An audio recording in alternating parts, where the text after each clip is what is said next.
I just wanted to pull $100 out of an ATM to get through the rest of the week. That was the whole plan. No ambition, no angle, no scheme, just $100, a pack of instant noodles, and enough left on my transit card to make it to work on Monday without humiliating myself in front of the turnstile again. That was the ceiling of my world on that Thursday evening. 10 minutes later, my account balance had swollen to numbers I had never seen outside of a news headline about someone else's life.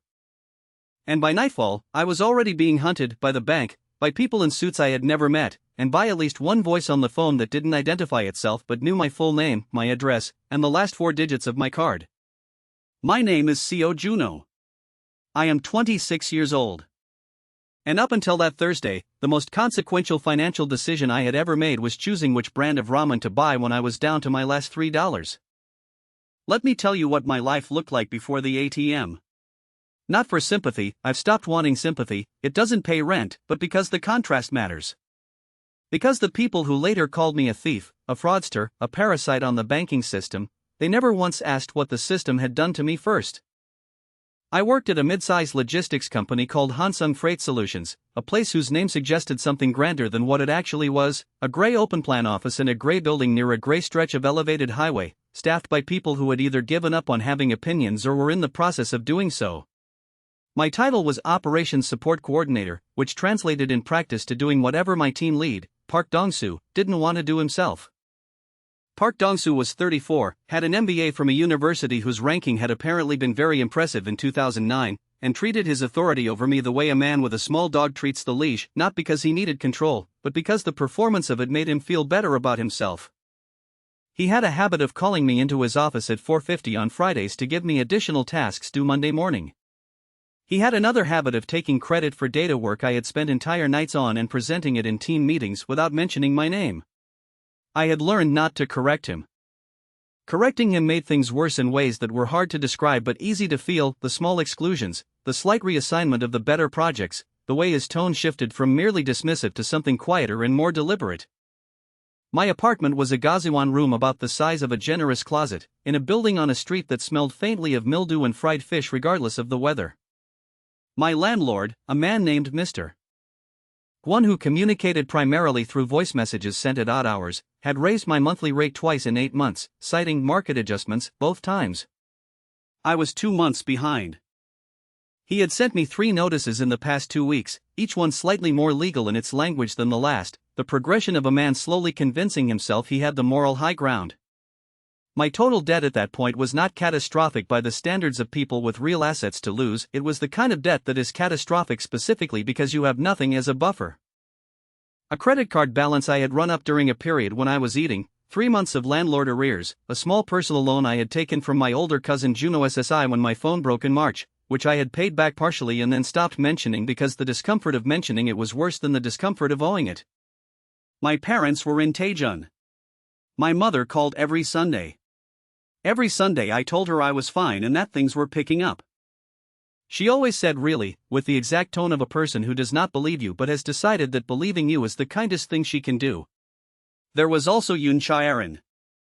We had dated for almost 2 years, and the relationship had ended 6 months ago in a way that I still didn't have clean language for. She hadn't left because I was poor, she would have rejected that framing with genuine offense, but she had left at a moment when my poorness was at its most visible, and the timing had taught me something I hadn't fully wanted to know about the gap between what people say and what they respond to. She was now dating someone who worked in venture capital. I knew this because she had posted a photo at a restaurant I could not have afforded even on a good month, and I had looked at it for longer than was healthy, and then closed the app, and then opened it again. That Thursday I left the office at 6:15 after Park Dong-soo had added a comment to a shared document that read needs more rigor, revisit the whole analysis, which was his way of saying he didn't understand it and had decided that was my fault. I walked to the ATM 3 blocks from the office, the one inside the convenience store on the corner, because the one outside had a broken screen that flickered in a way that made me anxious. I had 118,000 Korean wons in my account. I needed 100,000 Korean wons to cover a minimum payment that was due by midnight. I inserted my card. I typed my PIN. I selected the amount. The machine processed. And then it stopped. Not a clean stop, not the polite transaction declined message that at least has the decency to be immediate. It was a longer, weirder pause, the kind that makes you aware of the mechanical sound inside the machine, the hum of something working harder than it should. The screen flickered. A receipt began to print, stopped, printed again.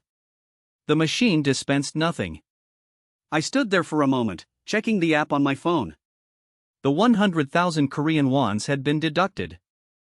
The screen showed an error code I hadn't seen before, not the standard insufficient funds message, not a network timeout, but something that looked like an internal identifier, a string of digits and letters that didn't mean anything to me.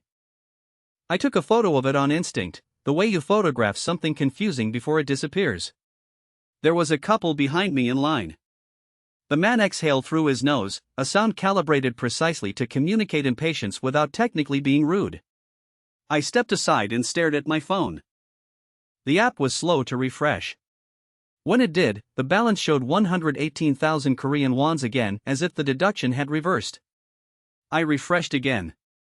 Still 118,000 Korean wons.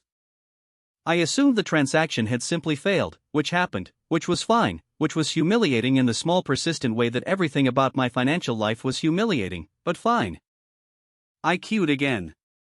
The couple behind me had moved on. A woman in a convenience store uniform was restocking a shelf nearby, not looking at me, giving me the professional courtesy of not witnessing my situation directly. I ran the transaction a second time. The machine processed. Another pause, shorter this time, but stranger. The receipt printed completely. It showed a successful withdrawal of 100,000 Korean wons. I checked my phone. The balance on the screen was not 18,000 Korean wons.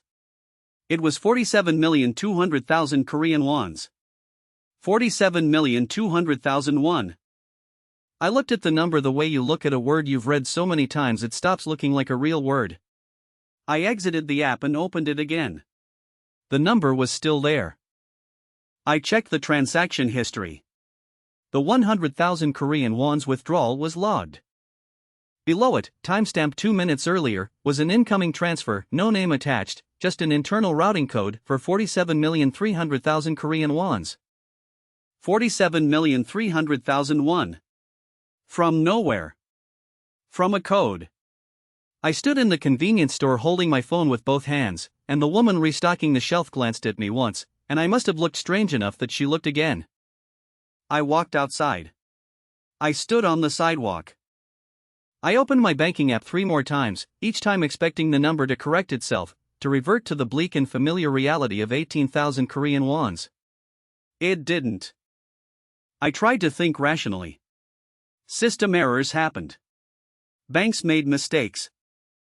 There were stories, I had seen them online, about people who woke up to find strange sums in their accounts due to processing failures, internal mislabeling, crossed wires and overnight batch transfers.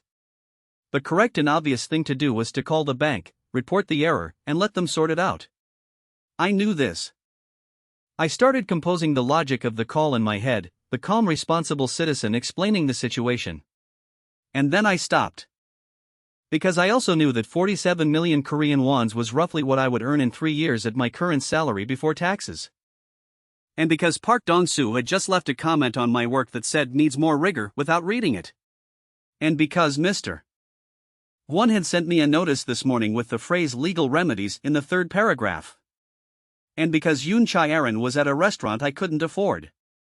I didn't spend the money. I didn't run anywhere. I just stood on the sidewalk and did not call the bank. Not yet. I told myself I would give it 1 hour, just to confirm it was real, just to understand what I was looking at before I handed it back. 35 minutes later, sitting on the edge of my bed in the Gaziwan room, I watched the balance on my phone change again. Not decrease. Increase. A second transfer, arriving without announcement, without any name or explanation, 820 million Korean wons. 820 million won. My hands were very still. The room smelled of mildew, the same as always. My phone started ringing, a number I didn't recognize, with the bank's regional code prefix. I stared at the screen. The call rang once, twice, 3 times. And then, before I answered it, a notification pushed through from the banking app. Another incoming transfer. This one with a different routing code. This one for an amount that took me 4 reads to fully parse. I let the bank call ring out to voicemail. I sat in the dark and looked at the number on my screen, and for the first time in a very long time, the world had made an error that did not cost me anything. Not yet. I didn't sleep. I lay on the narrow bed in my Gaziwan room with my phone face up on my chest, and I watched the ceiling, and I ran the same loop of logic over and over until it stopped feeling like logic and started feeling like something else, something quieter and more dangerous, like permission. The bank had called twice more before midnight. I had let both calls go to voicemail. I told myself I was being careful, that I was gathering information before making a decision, which was technically true and also a comfortable way to avoid naming what I was actually doing, which was waiting to see if the money was real. By 2 in the morning the balance had not changed. The 3 transfers were still there, sitting in my account like guests who had arrived without invitation and showed no sign of leaving. The total, when I finally added the figures and stopped pretending I hadn't already added them multiple times, was just under 1,400,000,000 Korean wons. 1,400,000,000 won. I was 26 years old and I lived in a room that smelled of other people's cooking, and I had not bought new shoes in 14 months and my account contained 1,400,000,000 won. I got up at 5 in the morning and went to the convenience store on the corner and bought a bottle of water and a triangle kimbap, and I paid with my card, and the transaction cleared in 2 seconds, and the receipt printed, and I stood on the pavement in the grey pre-dawn holding that receipt with both hands like it was a document of historical importance, because to me, in that moment, it was. The first thing I did when the city woke up was small and deliberate. I transferred 500,000 Korean wons to a secondary account I kept at a different bank, a dormant account I had opened years ago as a savings attempt that had never taken off, which now held 12,000 Korean wons and a sense of optimistic failure. The transfer went through in 4 minutes. I checked both apps. The money had moved. It was real. I transferred another 200,000 Korean wons to my transit card. That went through too. I sat in the convenience store on a plastic stool near the magazine rack and I ate the kimbap, and I thought about Park Dong-se's comment, needs more rigor, and I thought about Mr. Gwon's voice message from the previous Tuesday, in which he had used the phrase, "I'm trying to be patient with you," in a tone that communicated the opposite. I thought about those things for a long time. And then I opened my banking app and I thought about what I was going to do next, and the thing that surprised me was not that I had a plan, it was how calm I felt while forming it. I want to be precise about something, I was not reckless. I understood, even then, that the money was not mine in any legal sense I could confidently defend. I understood that banks did not simply misplace billion-won sums and then shrug. Something had happened, something I didn't yet have the vocabulary for, and the correct reading of that something was not lucky accident but situation with consequences. I knew this. I had enough functioning intelligence to know this. But I also knew something else, which was that I had been the careful one my entire adult life, the quiet one, the one who absorbed the comment and filed it away and showed up Monday morning with the revised analysis and the corrected tone, and none of that carefulness had bought me anything except the opportunity to be careful again. So I made a decision. Not to spend recklessly, not to perform wealth for an audience, but to close a door. One specific door that had been used against me for long enough. I was going to pay Mr. Gwon everyone I owed him, and then I was going to move out. I called him at 9 in the morning. He answered on the second ring with the exact voice of a man who had been waiting for this call in order to feel righteous about it, which told me everything about his morning. I told him I wanted to settle the full arrears and terminate the lease early. There was a pause. He said, in that careful slow way people use when they think they're being cunning, that early termination would require a penalty fee as stipulated in the contract. I said I was aware. He said the fee was 2 months' rent. I said I understood. I told him I would transfer the full outstanding amount plus the penalty by 11 o'clock, and that I would be out of the room by end of day, and that I would leave the key in the mailbox. Another pause, longer this time, recalibrating. He said I seemed to be in a very different situation than last week. I said I was. He started to say something about how he'd always thought I was a good tenant, really, that the notices had just been a formality, that there was no need to. I said, clearly and without anger, because anger would have been wasted energy, Mr. Gwon, I need you to stop talking. I'm going to transfer the money now. You're going to confirm receipt. And then we're finished. He confirmed receipt at 10:43. I packed everything I owned into 2 bags and a cardboard box in under an hour, which was its own kind of verdict on how little I had accumulated in 26 years, and I left the key in the mailbox without ceremony and walked out onto the street in the flat morning light and felt something in my chest shift, just slightly, like a door being unlatched. I booked 3 nights at a small business hotel near the city center, not extravagant, clean, anonymous, the kind of place where no one asked questions and the Wi-Fi worked. I showered for 20 minutes. I ate a real meal at a restaurant with tablecloths, alone, slowly, reading the menu from top to bottom the way you do when price is not the first filter. And then, because I had started something and the logic of it demanded continuation, I got on the subway and went to the office. I want to be honest about why I went. It wasn't practical. The rational move was to stay invisible, to not give the bank or anyone else a geographic fix on my behavior while I figured out my situation. But Park Dong-soo's comment, needs more rigor, revisit the whole analysis, had been composting in the back of my mind for 16 hours, and there was something about the combination of that comment and the number in my bank account that made me feel, for the first time in 2 years of working for him, like I did not have to be the person who swallowed it. So I went. I arrived at 10:15, which was late enough to be noticed. I sat at my desk and opened the laptop and pulled up the analysis document. The comment was still there in the margin, highlighted in yellow. Park Dong-soo was at the other end of the office, standing near the printer, talking to someone from the procurement team. He saw me come in and did the thing he always did, which was look at me for a fraction of a second too long in a way that communicated assessment and mild contempt simultaneously, and then look away. I spent 40 minutes going through the document. It didn't need more rigor. It was correct. It had always been correct.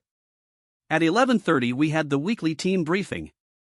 8 people around the conference table, Park Dong-soo at the head, presentation on the screen, the usual rhythm of the meeting where he summarized work that other people had done using language that made it sound like he had generated it from his own intelligence. He got to the logistics efficiency section, my section, and he said, in the precise tone of a man who has rehearsed fairness, that the team analysis had some interesting starting points but lacked the rigorous depth we need for the Q3 presentation. He did not look at me when he said this. The 2 junior analysts nodded in the reflexive way of people who have learned to agree as a survival strategy. A woman named Kim So-yeon, who sat 2 desks from me and had been at the company for 6 years and was one of the few people I genuinely respected, glanced at me sideways with an expression I recognized as sympathy. I had seen it before. I had always responded to it by looking at the table. This time I didn't. I said, quietly, into the middle of the room, which part lacked rigor? Park Dong-soo stopped. The room recalibrated. He looked at me with the expression of someone who has stepped on a stair that wasn't there. He said, with a thin smile that was doing a lot of work, that this wasn't the place for defensive reactions. I said I wasn't being defensive. I said I was asking a specific question, which part of the analysis was methodologically insufficient, and what alternative methodology would he recommend, because I would like to understand how to improve it. The room was very quiet.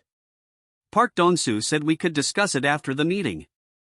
I said I preferred to discuss it now, since the work had already been characterized in front of the team. The silence went on for 4 seconds longer than comfortable. Kim So-yeon was looking at the table, but she was not nodding anymore. After the meeting, Park Dong-soo called me into his office and told me, in the quiet voice he used when he wanted to remind you that quiet was more threatening than loud, that I was developing an attitude problem. I stood there and looked at him and felt, in a way I can't fully explain, as if I had been waiting a very long time for this specific conversation and had finally arrived at it. I told him I had a formal complaint on record from 6 months ago about how he had presented my Q1 freight analysis without attribution, and that I had documentation.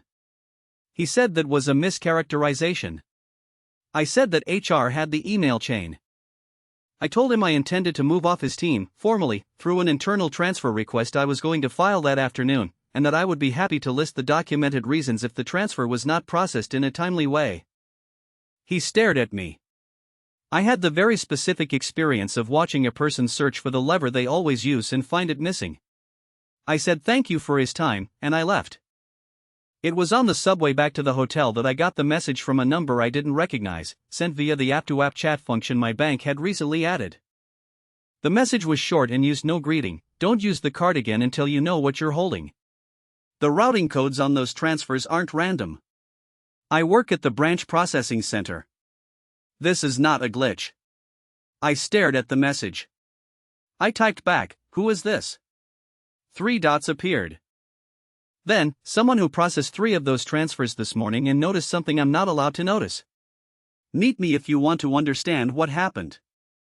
If you don't, delete this and hope they lose interest. They won't. The train moved through the dark tunnel.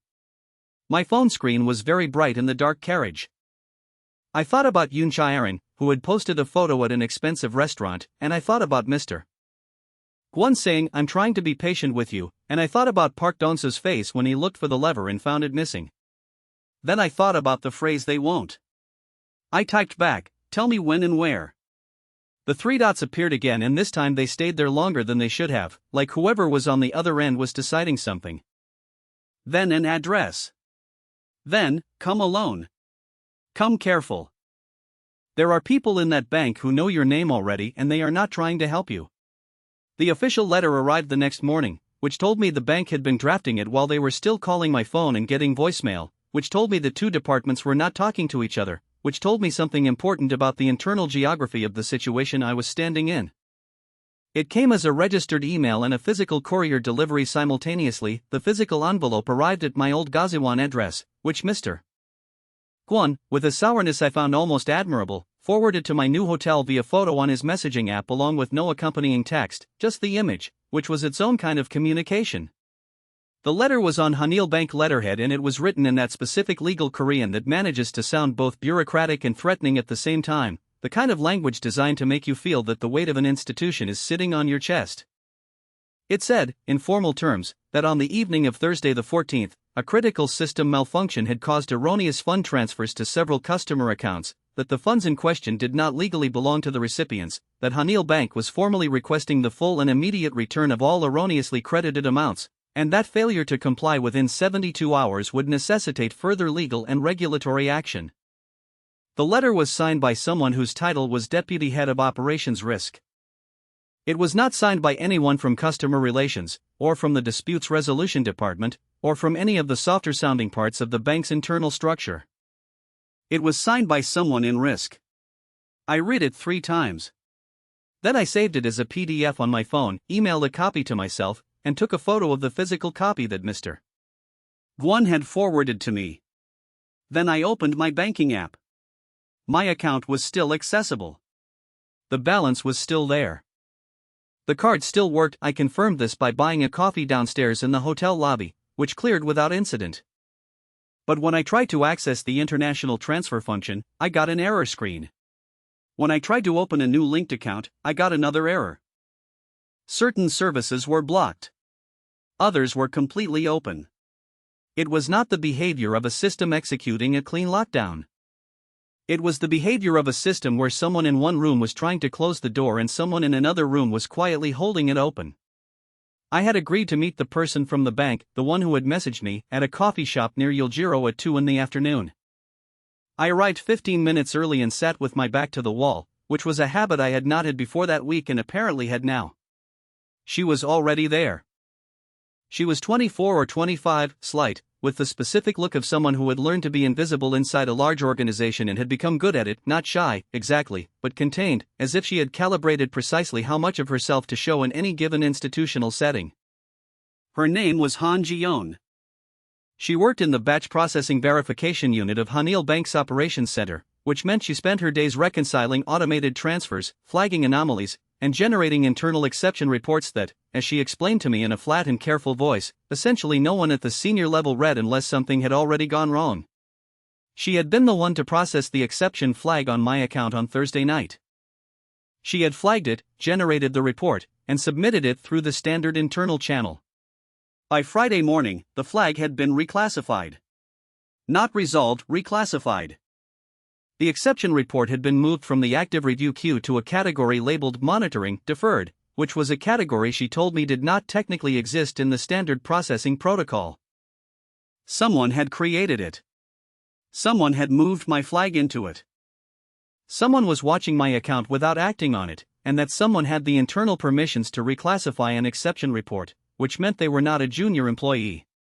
She told me all of this in the same tone you use to describe a problem with a spreadsheet formula: precise, contained, almost affectless, and then she picked up her coffee cup and held it with both hands and said, "I flagged it because it was my job.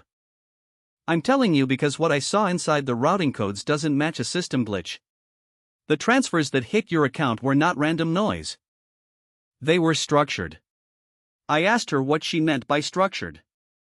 She said she meant that the amounts, the timing intervals, and the internal routing identifiers all suggested the transfers were part of a deliberate batch sequence, and that sequence had been interrupted mid-execution, and my account had been used as what she called, and here she paused as if choosing the word carefully, a buffer.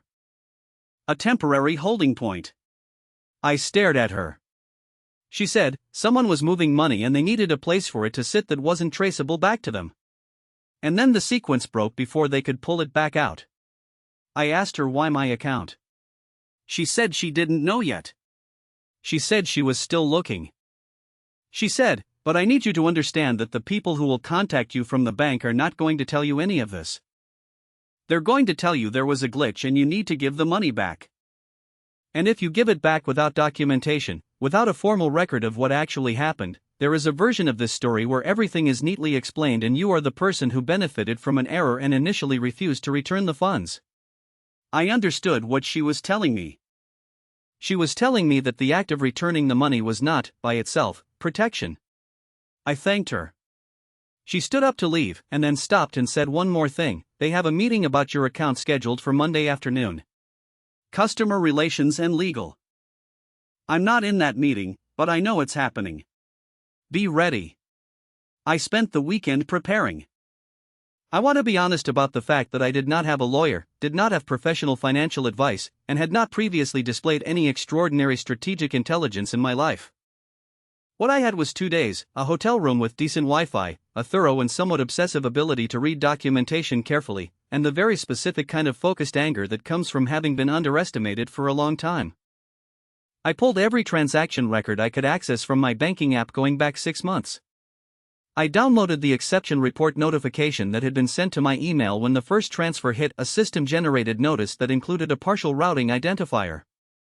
I contacted the convenience store where I had used the ATM on Thursday and, with a combination of politeness and vagueness about my reasons, asked whether their ATM service provider kept a technical log of machine errors. The store manager, a tired man named Choi who seemed largely indifferent to my existence, told me the machine had flagged a processing error that night and that the service company had already been in to look at it. I asked whether the log of that error was available. He said he had a printed service report on the counter from when the technician came Friday morning, and that I was welcome to photograph it if I wanted because it meant nothing to him. I photographed it. The service report listed the error code, the same string of letters and numbers I had photographed on the ATM screen on Thursday night. I cross-referenced it. The code was not a standard insufficient funds error.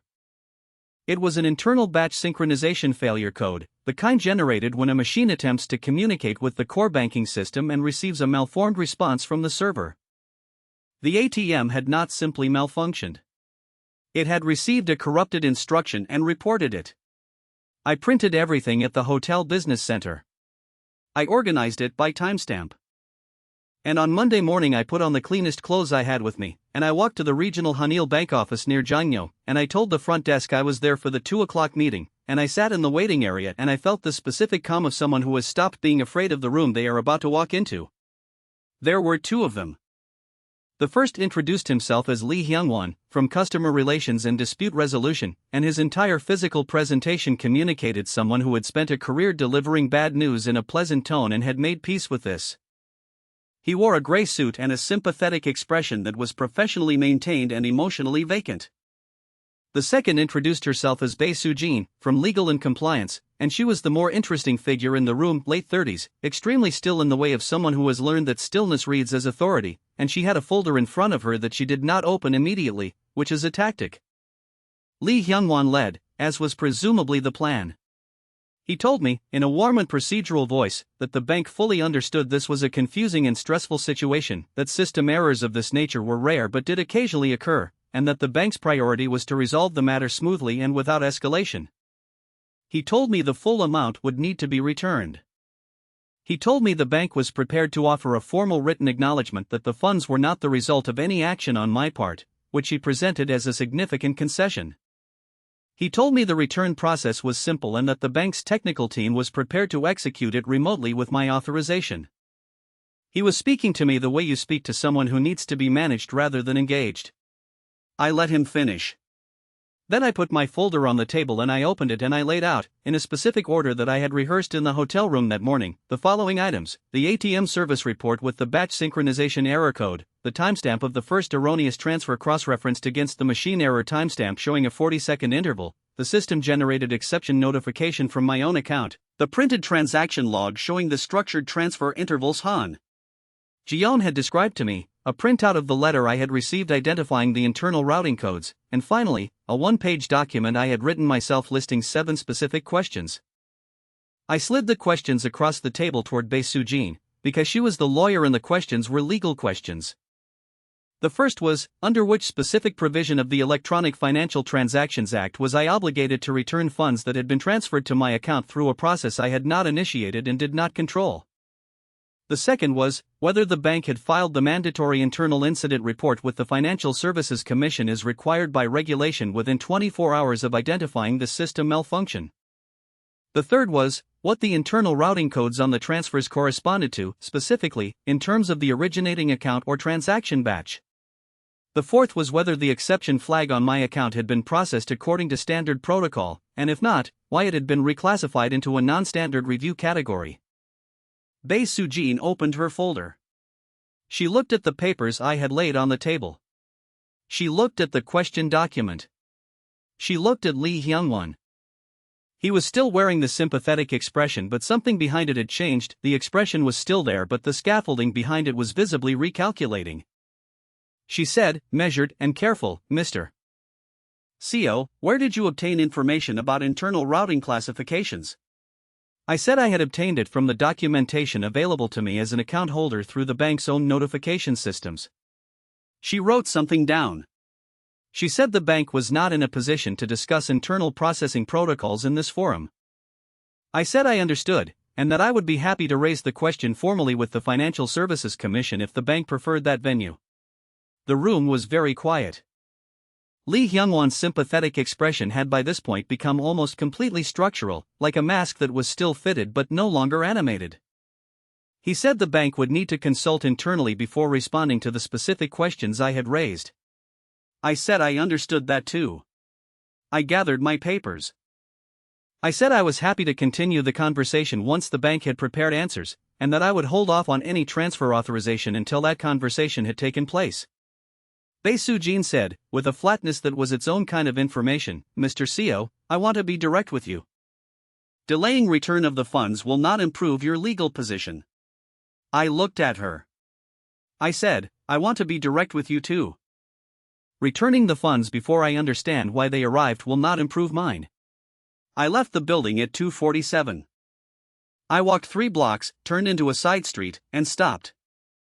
I stood against the wall of a building and breathed slowly and deliberately because my hands were shaking, not from fear, or not only from fear, but from the sustained effort of maintaining a register I had never used before in a room that had been designed to make people like me feel small. My phone buzzed. A message from Han Ji-yeon. How did it go? I typed back, they weren't ready for the routing question. A pause. Then, good. Now listen. Don't go directly back to your hotel. There was a black sedan parked outside the branch before you arrived. I saw it on the external camera when I was checking the feed on my lunch break. It was still there when you came out. Take the long way. I looked up from my phone at the street in front of me. I did not see a black sedan. That meant nothing. I put my phone in my pocket and I took the long way. The story broke on Tuesday morning at 7:14, which I know precisely because that is the timestamp on the first message my mother sent me, which read only, Juno. Call me. Now. I was in the hotel room eating a convenience store breakfast and watching the ceiling think when my phone started producing the specific pattern of vibrations that means multiple notifications arriving faster than the phone can process them individually, which is a sound I had previously associated with sports results and now associated with my life collapsing publicly. The article was on a mid-tier financial news aggregator called Money Pulse Korea, the kind of outlet that existed somewhere between legitimate journalism and content optimized for maximum shareability, and the headline read, "Ordinary employee refuses to return billions erroneously transferred by Hanyul Bank, legal battle looms." The article itself was 400 words, approximately 200 of which were accurate, and the remaining 200 of which were either unverified inference or outright fabrication dressed in the grammatical costume of fact. It described me as a Hansung Freight Solutions employee, my full employer name, which I had not given to anyone at the bank, who had allegedly exploited a system malfunction to retain funds he knew were not his, which was a characterization so precisely constructed to suggest criminality while technically stopping short of allegation that I could feel the hand of a legal department in it. It named me. It used my full name, Seo Juno, and the district where I lived, which was no longer accurate since I had left the Gazuan but which was specific enough to be identifying. It did not name a source. Sources in articles like that never had names. Sources in articles like that were the article's reason for existing. By 8 o'clock the piece had been picked up by 3 larger outlets. By 9 it was on 2 financial YouTube channels, both of which had hosts who spoke in the urgent register of people narrating disasters, and whose thumbnails featured red text and a photograph of a bank branch that was not Hanyul Bank but communicated the general idea. By 10 my cousin Juno SSI called me, which meant it had reached Taejun, which meant my parents had seen it or were about to. I called my mother before she could call me again. She answered on the first ring, which meant she had been holding the phone. I told her I was fine, that the situation was complicated, that I had not stolen anything, that I would explain properly when I had more time. She was quiet for a moment and then she said, in the specific voice she used when she was choosing words carefully because the alternative was crying, "Your father has been sitting at the kitchen table since 6 this morning." I told her to tell him I was handling it. She said, "He's not worried about the bank, Juno. He's worried about you." I stayed on the call for 4 minutes and then I told her I needed to go and I would call that evening, and I hung up and sat on the edge of the hotel bed and spent approximately 90 seconds doing nothing before I made myself stand up and think. Han Ji-yeon messaged me at 10:30. She had seen the article. She had also, she told me, looked up the publication timestamp relative to the internal meeting at the bank on Monday afternoon, the one she had warned me about. The article had posted 14 hours after that meeting ended. She wrote, "That's not a journalist finding a story. That's a journalist being handed one." I wrote back, "Someone in the meeting." She replied, "Or someone who was briefed after." The article uses language from the bank's internal memo about the incident. I've seen that memo. The phrase "retained funds he knew were not his" is verbatim from the memo's summary section. That exact phrasing. I read that message 3 times. The bank had not simply responded to press inquiry. Someone inside the bank had fed the memo language to a journalist within hours of our meeting, before I had been given the 72-hour response window the letter had specified, before any legal process had been initiated. It was not a leak. It was a deployment. They had decided that public pressure was a more efficient tool than legal procedure, and they had used it, and it had worked in the sense that my phone was now full of messages from people I had not spoken to in months, all of whom had seen the article, and most of whom had a version of the same question wearing different clothes. Park Dong-soo sent me a message through the company internal system, not a personal message, a formal HR-flagged communication, informing me that given the current public situation involving my personal finances, the company was placing me on administrative leave pending review, and that I should return my laptop and access card by end of week. The message was 3 sentences long and signed with his full title. I forwarded it to my personal email and then I deleted it from the system, not because deletion helped anything but because the act of it felt necessary. Kim So-yeon sent me a separate message on her personal number. "I don't know what's happening but I know what I saw in that meeting room. If you need a witness for anything, I'll do it." I saved that message in a separate folder I had started labeling, without quite deciding to, simply as useful. Yoon Chae-aron texted at 11:45.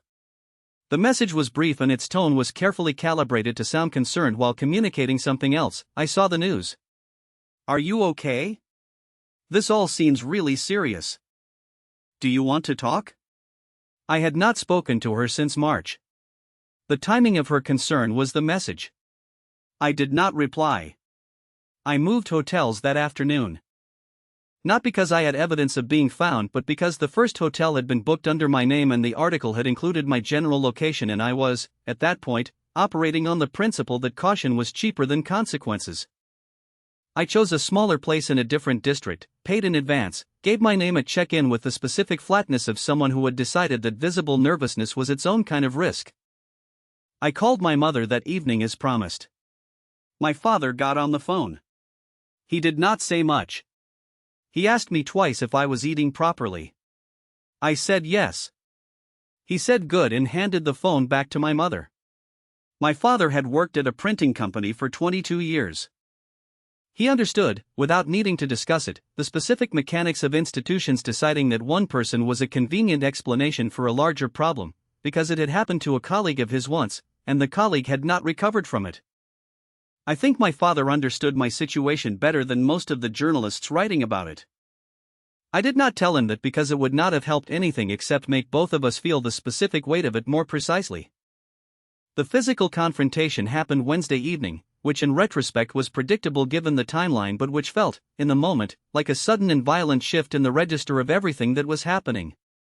I had gone to a PC cafe near my new hotel, an old habit from university, the kind of place where you paid by the hour and nobody looked at you, to use a computer that was not connected to any of my accounts, because Han Ji-yeon had told me to assume my phone was being monitored, which was a sentence I had needed 24 hours to fully accept. I spent 2 hours there compiling documentation onto a USB drive. When I came out it was 9 in the evening and the street was the particular kind of quiet that main commercial streets achieve after the dinner rush, not empty but thinned, the specific urban texture of a city in the process of winding down. I walked half a block. A man fell into step beside me, mid-30s, broad, wearing a jacket that was slightly too formal for the neighborhood, the kind of outfit that is trying to look civilian and doesn't quite manage it. He said my name.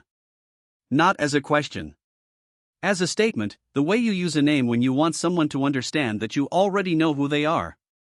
I kept walking. He said, "We just need to talk." I said I didn't know him. He said, "The bank sent me to facilitate a conversation." I said, "The bank can call me." He put a hand on my arm. Not grabbing, not violent, that specific grip that is designed to communicate capability without crossing a legal line, a controlled pressure that means I am much larger than you and we both know what that implies. There was a second man. He had been behind me, which I had not clocked, and that was the miscalculation. I had been watching the street ahead and not behind, which was an error I would not make again. The second man stepped around to my right and the geometry of the three of us on the pavement was suddenly the geometry of an enclosure, the mathematical shape of a situation where someone moves and someone else reacts. The first man said, "There's a car. We can talk in the car. It doesn't have to be difficult." I looked at the car. Black sedan, parked with its engine running, which is not how you park a car when you intend to wait. I said, "You're on camera." The first man glanced at the PC cafe I had just left. There was a security camera above the entrance, its red indicator light visible, its angle covering exactly the section of pavement we were standing on. I had noticed it when I arrived. I had positioned myself accordingly when I came out. The second man said, in a lower voice to the first, something I couldn't fully catch. The first man's grip on my arm changed texture, not releasing, but reassessing. I said, "My phone is recording audio. It has been since I came out of that door. If you put me in that car, the recording uploads automatically." This was partially true. The phone was recording. The automatic upload was something I had set up that afternoon on Han Ji-yeon's advice, a cloud backup trigger she had walked me through, which would activate if the phone went without network contact for more than 4 minutes. Whether that constituted automatic upload in the sense I had implied was a question of framing. The first man let go of my arm. He stepped back 1 step, then 2. He looked at me with an expression that was not anger. Anger would have been simpler, but something more calculated, the expression of someone recalibrating a plan. He said, "This isn't over." I said, "I know." I walked past him to the subway entrance 20 meters ahead and I went down the stairs and I did not run and I did not look back and I kept my breathing even the entire way down. I sent Han Ji-yeon the audio recording at 10:15 that night. She listened to it and then called me voice call, not message, which meant she wanted to hear my voice for accuracy reasons or because the content required that register. She said, "This is usable." I asked what she meant. She said she had a contact, a person she described only as someone who covers financial institutions and doesn't like Hanil specifically, who had been asking her for months about irregularities in the bank's operations, and that she had not given this person anything before because she valued her employment and her safety, but that a recording of two men attempting to physically coerce an account holder in connection with a disputed transfer was a different category of information than internal routing anomalies. She said, if this goes out with the right framing, you stop being the story about the man who wouldn't return the money. You become the story about what the bank did when he wouldn't. I thought about my mother's voice on the phone. I thought about my father sitting at the kitchen table at 6 a.m. I thought about the first man's hand on my arm and the geometry of the enclosure in the car with its engine running. I told Han Ji-yeon to send it to her contact. She said, once this is out, it gets harder to contain. They will come at you differently after this. I said I understood. She said, I mean much harder. I said I understood that too. She was quiet for a moment. Then she said, okay. I'll send it tonight. The recording was published the following morning as part of a longer piece by a journalist named O'Meary, under the headline, Hanil bank account holder claims intimidation after dispute over erroneous transfers audio obtained. By noon it had more engagement than the original Money Pulse article. By 2 o'clock, Hanil Bank's PR account had posted a statement calling the recording unverified and taken out of context, which is what institutions say when the context is the problem. Han Ji-yeon's apartment was on the 4th floor of a building in Mapo that smelled of old concrete and someone else's laundry detergent, and it was the first place I had been in 10 days where I felt the specific absence of urgency that I had come to understand was simply the normal texture of not being hunted. She had offered it on Thursday morning, the day after the audio recording went public and 12 hours after an unknown account had posted my new hotel's district online, not the address, not the room number, but the district, which was enough to tell me that someone was doing the work of narrowing. She said, you can have the couch. It's not a solution, it's a pause. I said a pause was exactly what I needed. I arrived with my 2 bags and my cardboard box and she looked at the box for a moment and then at me and said nothing about it, which was the correct response. I put the box in the corner near the bookshelf and sat on the couch, and for the first time in 10 days I did not immediately open my phone. The apartment was small and precisely organized in the way that small apartments become when the person living in them has decided that order is a form of control over an environment they cannot otherwise expand.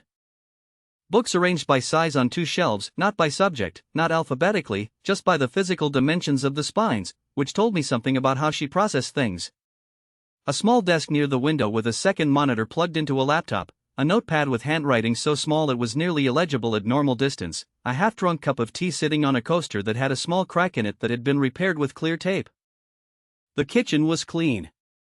The window looked out onto a narrow street and a convenience store with a sign that had lost one of its letters, so it read "Convenience," which I found, in my current state, genuinely comforting, the idea that something could be visibly broken and still functional and not particularly bothered about it. She made ramen. Not the elaborate kind with an egg and green onions arranged on top, just ramen in the pot, 2 bowls, a pair of metal chopsticks each. We sat at the small table near the kitchen and ate without talking much, and the silence was not uncomfortable, which was itself a data point. I had forgotten that silence could be a neutral thing. In the past 10 days silence had meant either danger or the specific loneliness of a hotel room, and before that, in my life before the ATM, silence had usually meant the particular quiet of someone who has gotten used to not speaking because speaking had consequences. This silence was just 2 people eating noodles in a small apartment while a street sign missing a letter glowed orange through the window. She asked me, at some point while we were finishing the ramen, whether I had always been like this. I asked what she meant by like this. She said, prepared. The meeting with the bank, you came in with documents and timestamps and legal questions. That's not something most people do. I told her it wasn't preparation exactly. I said it was more that I had spent a long time in situations where I was not prepared and the cost of that had accumulated into a general orientation toward having evidence of things. She looked at me with the expression of someone who recognized what I had just described from the inside. I told her about Park Dong-soo, about the Q1 analysis, about 2 years of doing work that got attributed elsewhere while I filed the original away in folders that no one would ever open in my defense. I told her about the Gazawan room and Mr. Gwon's voice messages and the specific quality of waking up on a Monday morning knowing that nothing about the day was going to be yours in any meaningful sense. I told her about my parents and the Sunday calls and the performance of Fine that I had been giving my mother for 18 months. I told her about Yoon Chae-aron, not the romantic version of that story but the structural version, the way I had been so accustomed to shrinking that I hadn't even fully registered I was doing it until it was over and I could see the shape of it from outside. I was not performing any of this. I was reporting it in the matter-of-fact voice of someone who has been keeping a record for a long time and has finally found a context in which the record is relevant. She listened without the particular facial expression that people use when they are preparing their response rather than actually listening, which is rarer than it sounds. When I finished she was quiet for a moment, and then she said, "I've worked at Hanil for 3 years." She said it the way you begin a story you've been carrying for longer than the story's actual duration. She told me that she had taken the job because it paid reliably and her mother had been sick and reliable payment was not an abstraction when medical bills were the primary financial reality of your household. She said the job had been fine at first, not meaningful, not particularly interesting, but competent work done competently, which she had been willing to accept as the terms of the arrangement. And then, about 8 months in, she had flagged an anomaly in a batch transfer sequence, not mine, a different one, earlier, and submitted the exception report through the proper channel, and the report had come back to her the next morning with a reclassification stamp from a senior internal auditor named Shin Tae-sung, and a note attached that said resolved, no further action required, and she had checked the resolution log and found no evidence that any action had been taken, resolved, or otherwise. She had flagged it again. The second flag had come back with a different note, written in the kind of neutral institutional language that somehow manages to communicate threat, exception has been reviewed at appropriate level. Recommend verifying your own reporting protocol before escalating. She had not escalated. She had been 23 years old and her mother was in the hospital and she had not escalated. She said this without self-criticism, the way you state a fact about physics, the conditions were what they were and the outcome followed. But she said it also with the very specific flatness of someone who has never fully stopped hearing that earlier version of herself make the other choice. I did not say anything reassuring. Reassurance would have been wrong. I just acknowledged it with the silence that means I heard you and I understand what that cost. I asked her about Shin Tae-sung. She said she didn't know how high up he was, only that he had the permissions to reclassify exception flags and that his name appeared in the internal audit trail of at least 2 other anomalies she had identified in the past year, both of which had been similarly resolved into nothing. She said, "I don't know if he's the one who built the scheme. But he's the one who keeps the doors closed over it." I said, "He's the one who reclassified my flag." She said, "Yes." We sat with that for a moment. The street outside was quiet. The convenience sign flickered once and then steadied. On Friday I did something I had been thinking about for several days without quite deciding to do it. I made an anonymous transfer through a routing I had set up on Han Ji-yeon's advice that ran through a third-party payment service and left no direct traceback to my primary account to a man named Oh Sung-bae, who had been my supervisor at a part-time warehouse job I had worked during my second year of university. Oh Sung-bae was 61 and had bad knees from 20 years of floor work and had been the only adult in a position of authority over me during that period who had spoken to me like a person rather than a unit of labor. When I had been short on bus fare one night after a late shift he had driven me home without making it into a thing, just told me to get in, dropped me at my building, said goodnight. It was not a significant gesture in the absolute scale of human kindness. It was a significant gesture in the scale of my life at that point, where significant gestures were rare enough to be precisely memorable. The transfer was not large enough to change his life and not so large as to be alarming or confusing enough to cover 3 months of the medication costs I knew he had because he had mentioned them once in the way that people mention ongoing expenses when they have simply absorbed them as a permanent feature of existence. I did not attach a note. There was nothing to say that would have been better than silence. I told Han Ji-yeon what I had done. She looked at me and then looked at her tea and said, "That's going to make it harder to leave." I asked what she meant. She said, "If you were going to take the money and go fly somewhere, start over somewhere outside the jurisdiction, you would not have done that. Doing that means you're still thinking about what comes after." Here. I said I hadn't decided anything. She said, "I know. I'm just observing." I thought about what she had said for a long time after she went to bed. I lay on the couch in the dark and I thought about the transfer to Oh Sung-bae and what it meant in terms of intention, and I thought about my father at the kitchen table at 6 in the morning, and I thought about the routing codes that Han Ji-yeon said were structured and not random, and I thought about Shin Tae-sung's name appearing in 3 separate anomaly trails. I thought about the man outside the PC cafe who had said this isn't over and the geometry of the enclosure in the car with its engine running. I thought about all the versions of this that ended in me on a plane to somewhere with a portion of money I could never fully explain and a name that would follow me in search results for years. And I thought about the version that didn't end that way, the version where I stayed and found the actual shape of what had happened, and I understood that the version where I stayed was significantly more dangerous and significantly more necessary, and that those two things were not in contradiction, they were the same thing. I fell asleep with my phone on the floor beside the couch, screen down, not vibrating, and for the first time in 10 days I slept without waking up to check the number in my account, because the number had stopped being the point sometime in the past hour and I had only just noticed. In the morning Han Ji-yeon made coffee and put a cup on the low table near the couch without waking me, and when I sat up it was still warm, which meant she had timed it, and I thought that was the kind of thing a person does when they have decided, quietly and without announcement, that someone else's situation is now partially also theirs. I drank the coffee. Outside, the convenience sign was off in the daylight, just a dark shape above a door. I picked up my phone. There were 17 new messages. I put the phone back down and finished the coffee first. The name Shin Tae-sung appeared in 4 separate places once we started looking for it properly, which is the thing about names in institutional paper trails, they are either nowhere or everywhere, and the difference between the two is whether you know to look. Han Ji-yeon had access, through her processing unit credentials, to a read-only version of the internal exception log archive going back 18 months, a database that existed for compliance purposes and that her department was technically authorized to query but that in practice no one in her unit had ever interrogated systematically because the interface was slow and the data was dense and the institutional culture of her floor was oriented toward processing forward, not reviewing backward. We spent 2 days going through it at her apartment, her on the laptop at the desk and me on the couch with a notepad, cross-referencing the anomaly timestamps she pulled against the routing code fragments I had from my own transaction records and the ATM service report.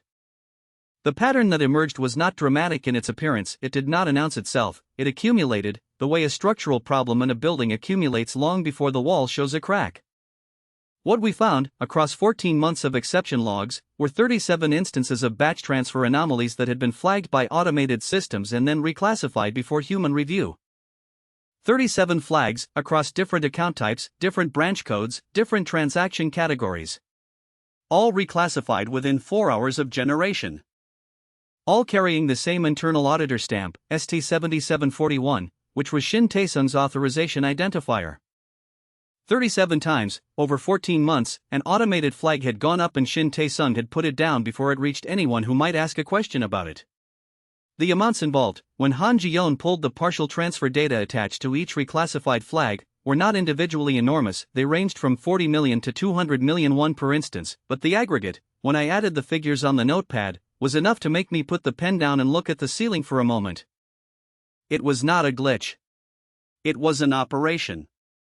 The theory, as Han Ji-yeon and I worked it out over the course of those 2 days, with the careful tentativeness of people who understood they were building a structure from partial materials and that partial structures could be wrong, was this, someone Shin Tae-sung, or Shin Tae-sung acting for someone else, or Shin Tae-sung as one node in a larger arrangement had been running money through the bank's internal transfer architecture in structured amounts, using what Han Ji-yeon called dead channel routing, which meant pushing transfers through dormant or low-activity internal account identifiers that were technically active in the system but not associated with current customer accounts, the kind of identifiers that existed in large banks as legacy artifacts of mergers, system migrations, and account closures that had never been fully purged from the database. The money moved through these dead channels in fragments, reassembled elsewhere, and the automated flags it generated were suppressed before they could accumulate into a pattern that compliance would notice. It had been working for 14 months. And then, on the evening of Thursday the 14th, something had broken.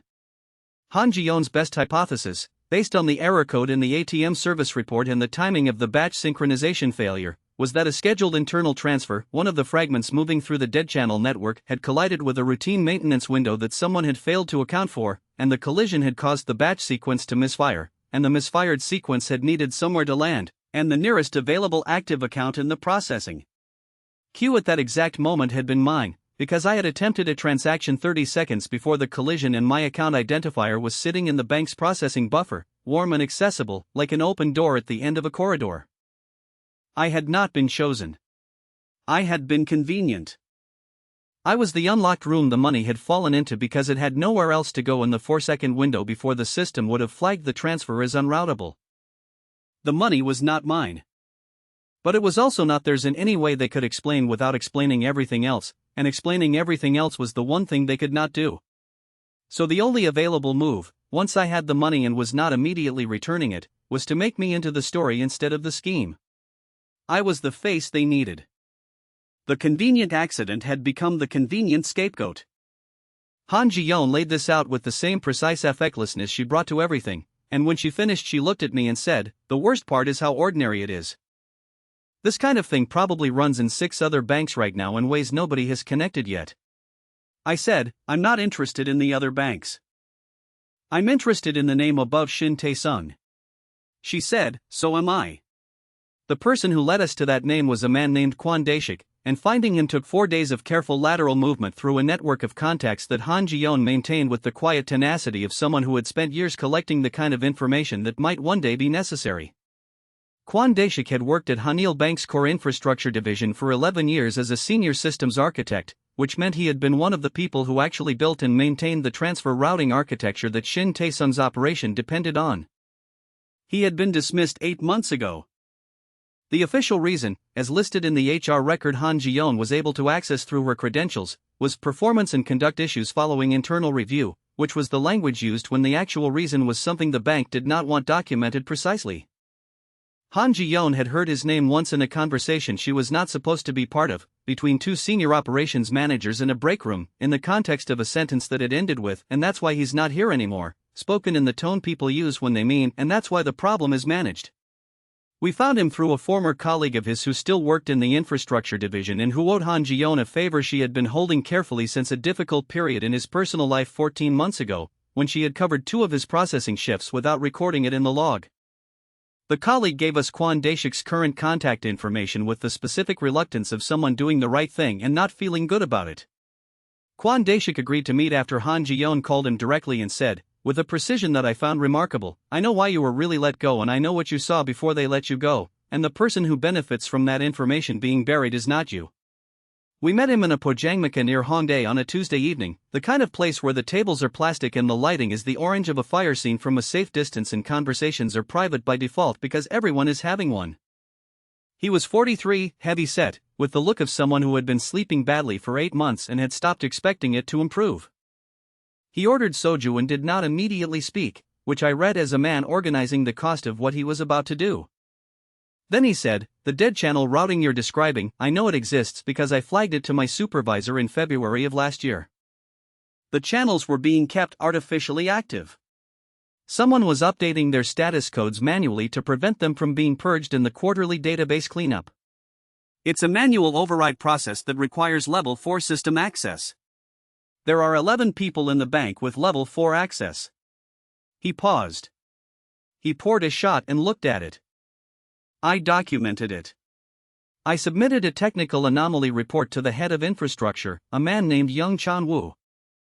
3 days later I was called into HR for a conduct review I had never been warned about. 2 weeks after that I was gone. I asked him whether he still had the documentation. He looked at me for a long moment, the look of someone calculating whether the value of trust outweighed the cost of exposure. Then he reached into the inside pocket of his jacket and put a USB drive on the table between us. He said, "I've had this for 8 months. I made 3 copies. 2 are somewhere you won't find unless I tell you where they are, and 1 is on that drive." He put his finger on the drive but didn't push it toward me yet. He said, "If I give you this, what happens to me?" I said, "You stop being the only person who knows what's on it. Which is the most dangerous thing you currently are." He thought about that. He pushed the drive across the table. We left separately. Kwon Dae-shik went first, and Han Ji-yeon and I waited 10 minutes, drinking tea we didn't want, not talking much. Then we left. We were on the street for less than a block when I noticed the man behind us, not because he was obvious, but because he was too consistently the same distance back, the specific constancy of someone maintaining a following interval with the care of someone who has done it before. I said nothing to Han Ji-yeon but I changed our route, turning left instead of right toward the subway, taking us through a narrower street with more pedestrian density, and the man behind us turned left too. Han Ji-yeon said, quietly, without looking back, "How long?" I said, "Since the Pojangmaka." She said, "1?" I said, I think so. She said, okay. Keep walking. There's a convenience store with 2 exits 2 blocks ahead. We go in, I buy something, we leave through the back. We did exactly that. The convenience store's rear exit opened onto a service alley that connected to the parallel street. We came out of the alley and walked quickly to the subway entrance and went through the turnstiles and got on the first train that arrived, which happened to be heading in the wrong direction, which did not matter because direction was not the priority. I checked my jacket pocket. The USB drive was there. Han Ji-yeon stood next to me on the train, holding the overhead rail, looking at the dark tunnel window. She said, they were watching him.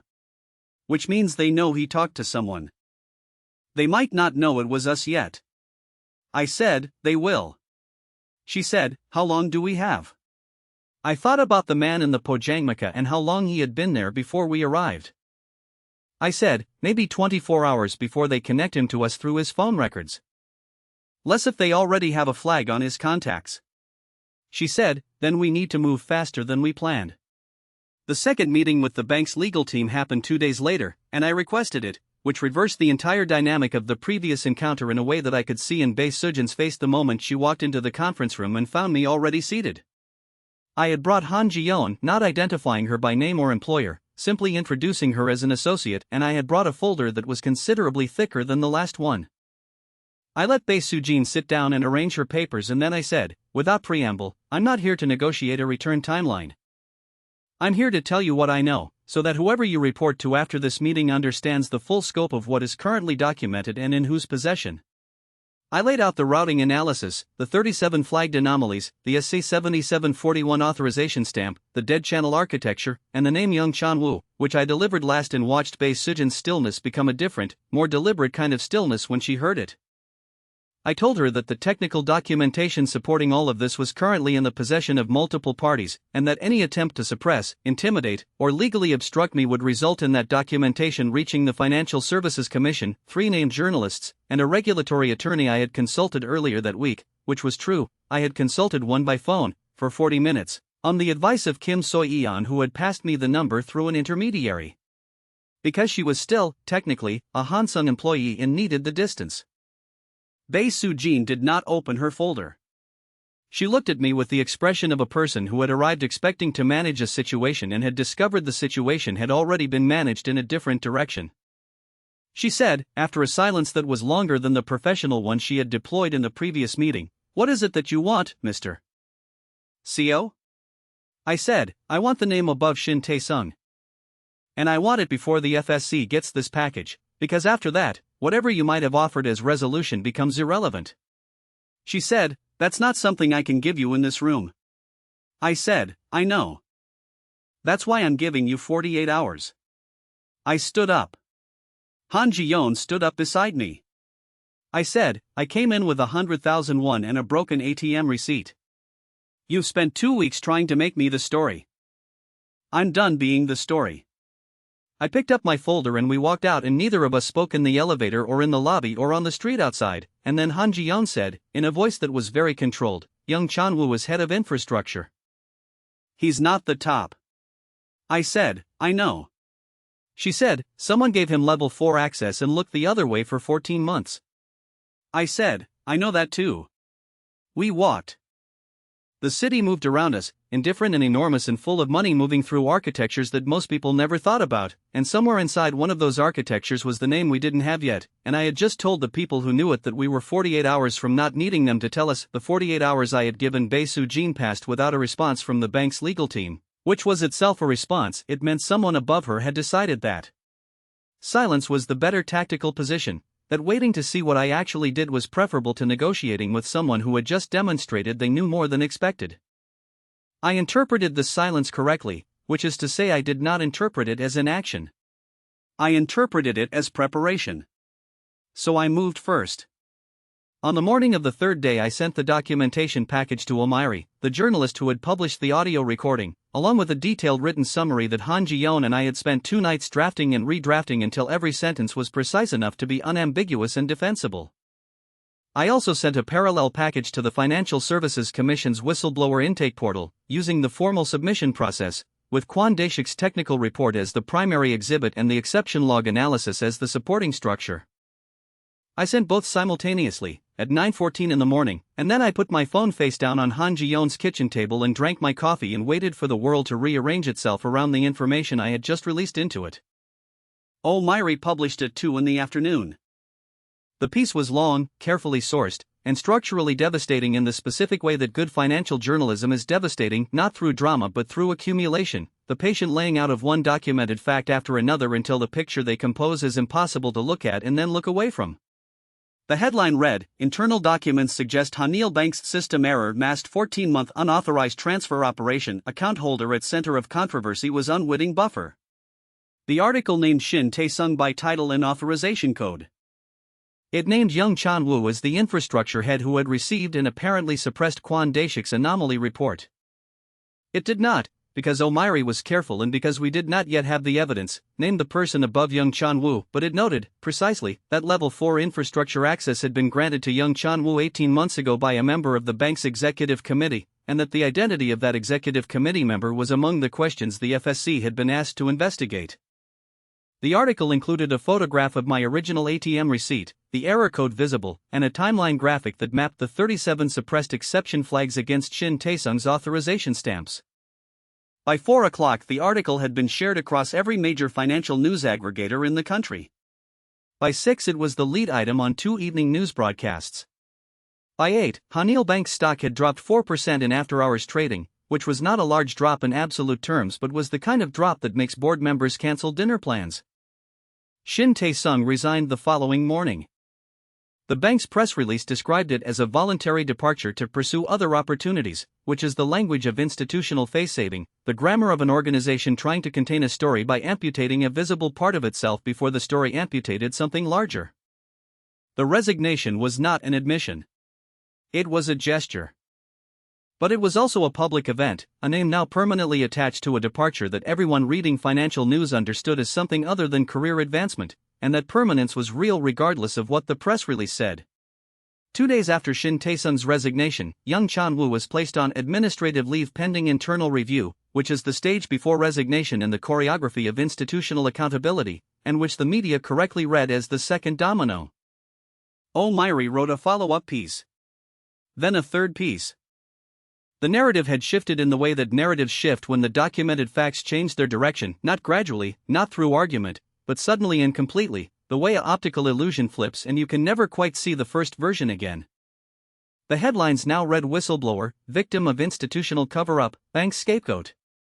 Money Pulse Korea, the outlet that had run the original piece calling me a fraudster, published a correction.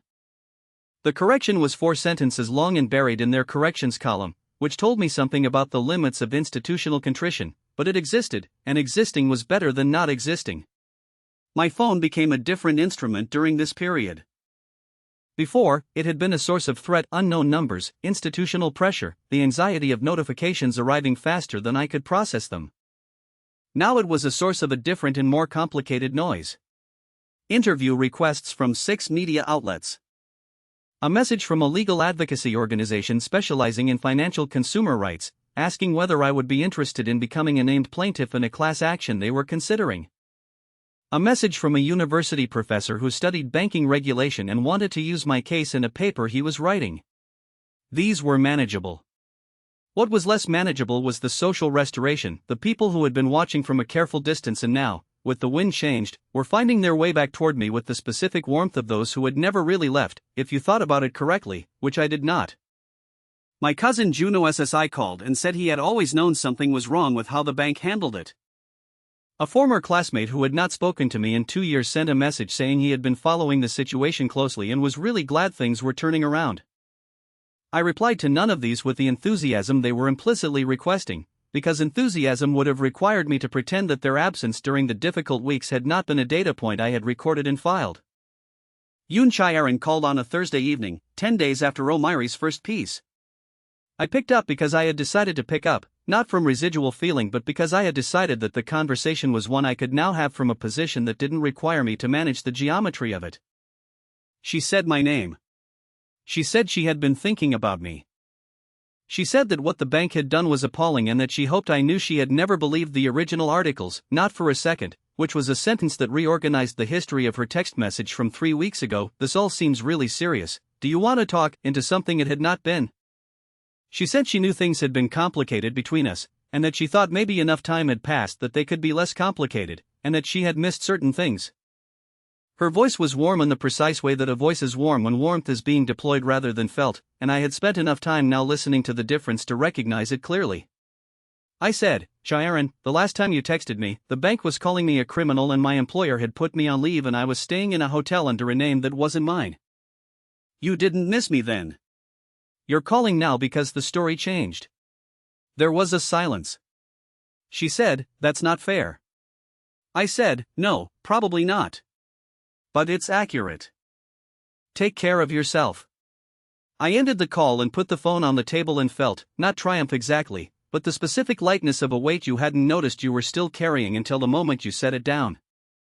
Park Dong-soo contacted me through Kim So-yeon, which told me he lacked either the courage or the self-awareness to contact me directly, and that he had calculated, correctly, that coming through someone I respected was safer than coming through the void of a cold message.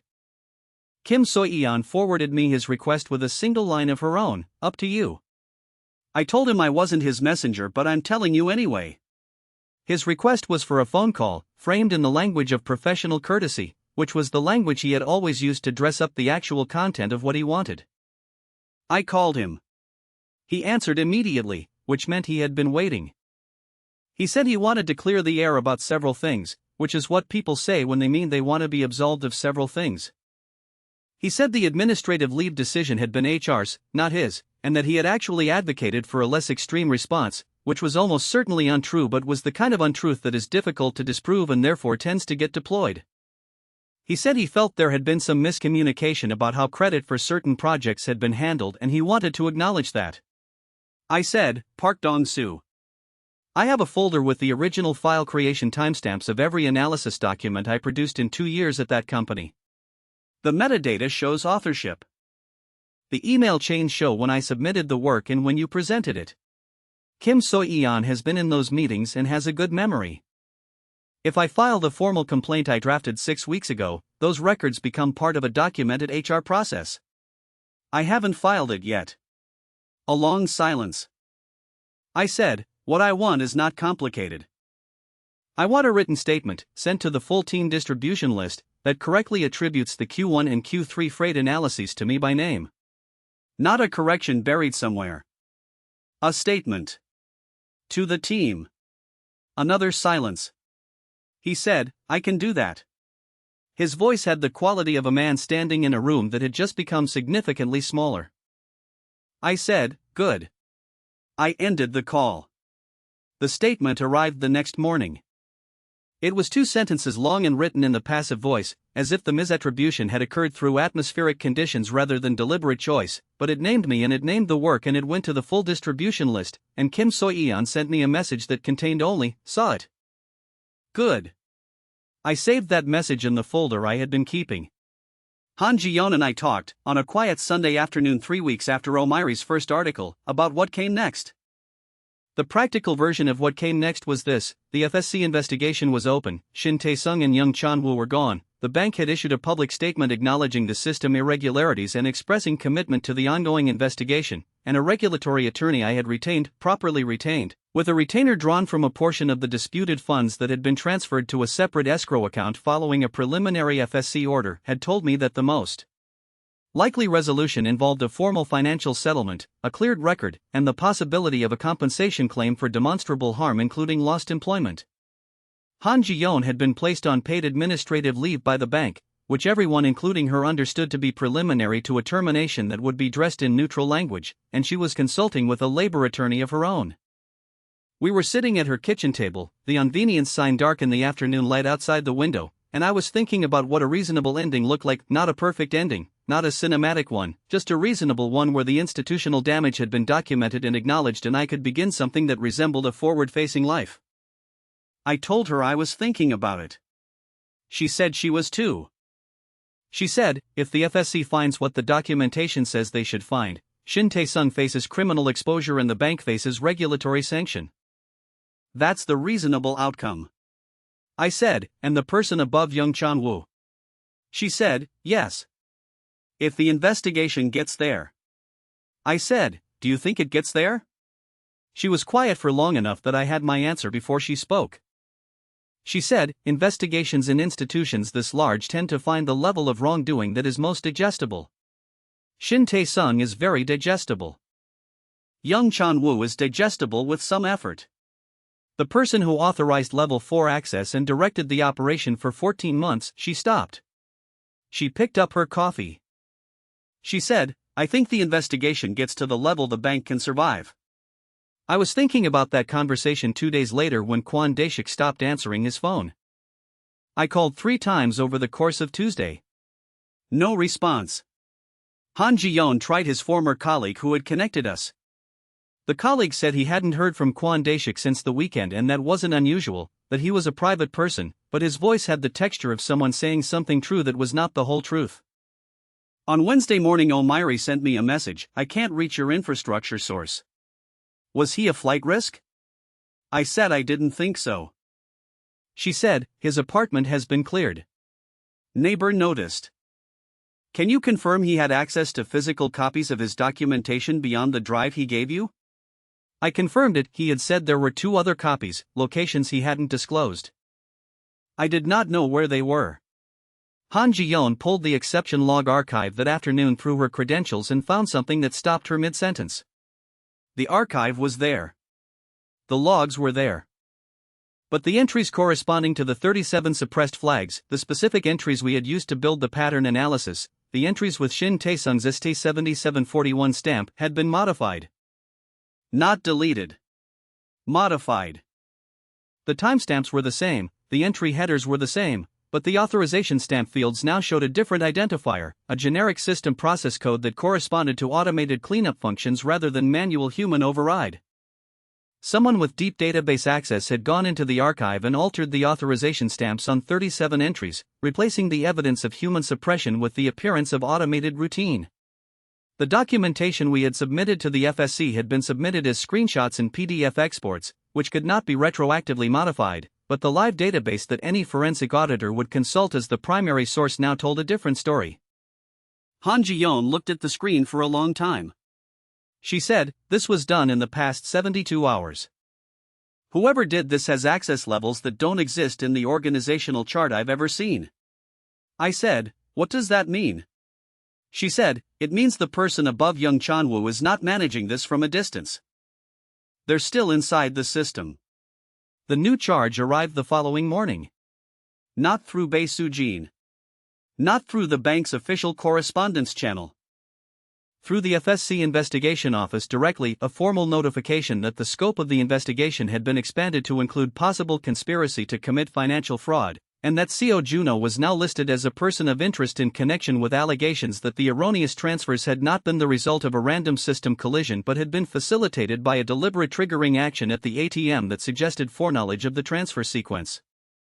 The charge was technical and it was precisely constructed, and it was, in its way, a masterpiece of institutional reversal. It took the fact that I had been at the ATM at the exact moment of the batch collision and reframed it not as the random bad luck it was but as evidence of coordination. Someone had told the FSC that I had known. Someone had told the FSC that I had been part of it from the beginning, that the confused young man who hadn't immediately returned the money was not confused at all but had been positioned in advance as the account through which the scheme would eventually surface and be managed. It was a lie constructed so carefully from the architecture of true events that dismantling it would require exactly the kind of live database evidence that had just been altered and a witness who had just disappeared. I sat in Han Ji-yeon's apartment and read the notification 3 times and thought about the offer Bae Soo-jin had made implicitly in the first meeting, the path that led to a quiet settlement and a cleared record and a life that resumed. That path was still there, narrowed now, more expensive, but present. All it required was accepting that the person above Young Chan-woo was someone the institutions would protect.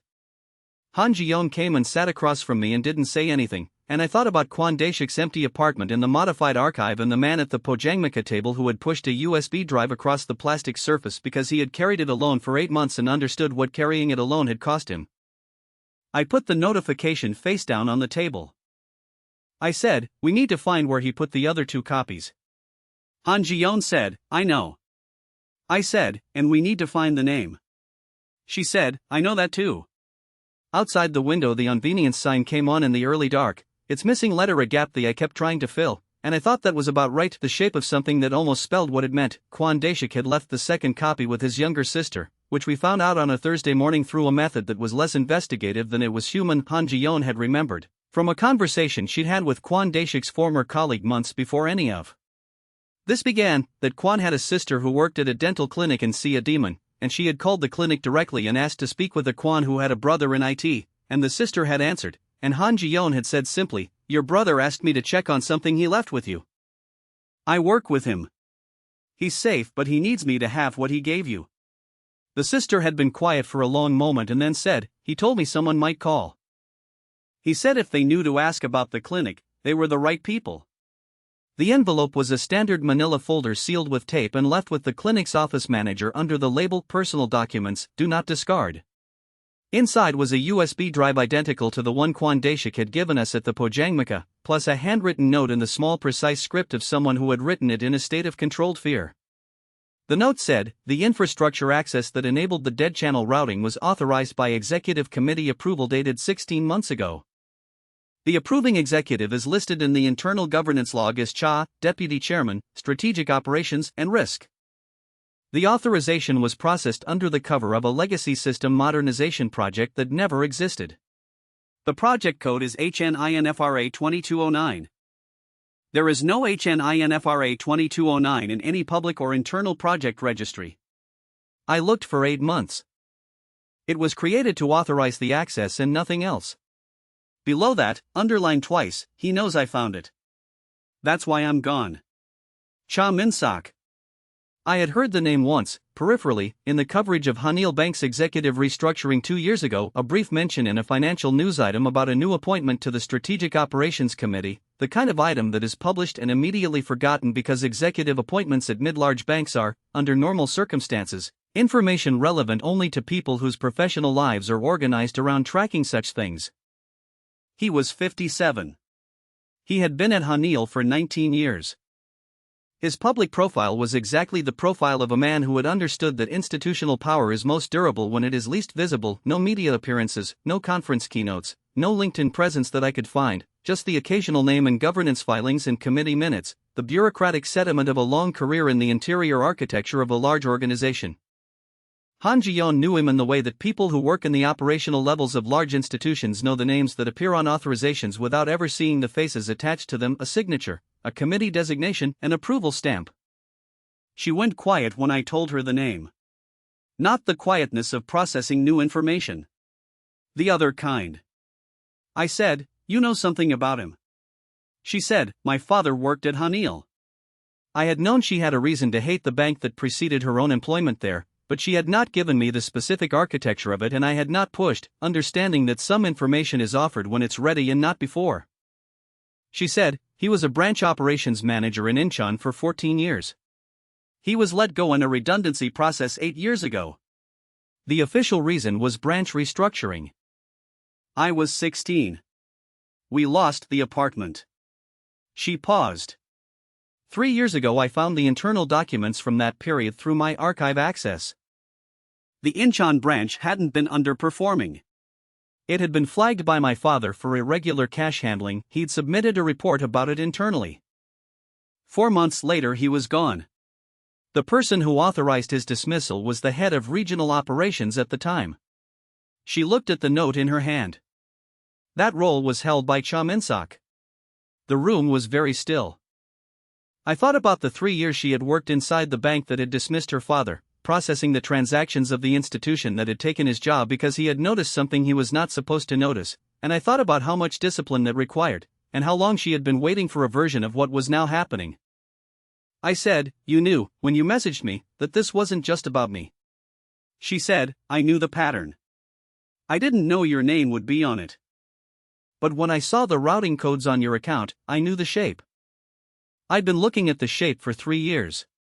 We spent 48 hours organizing everything we had into a structure that O'Miri and the FSC could use independently of the live database, which had been compromised, and independently of Kwon Dae-shik's in-person testimony, which we did not currently have access to.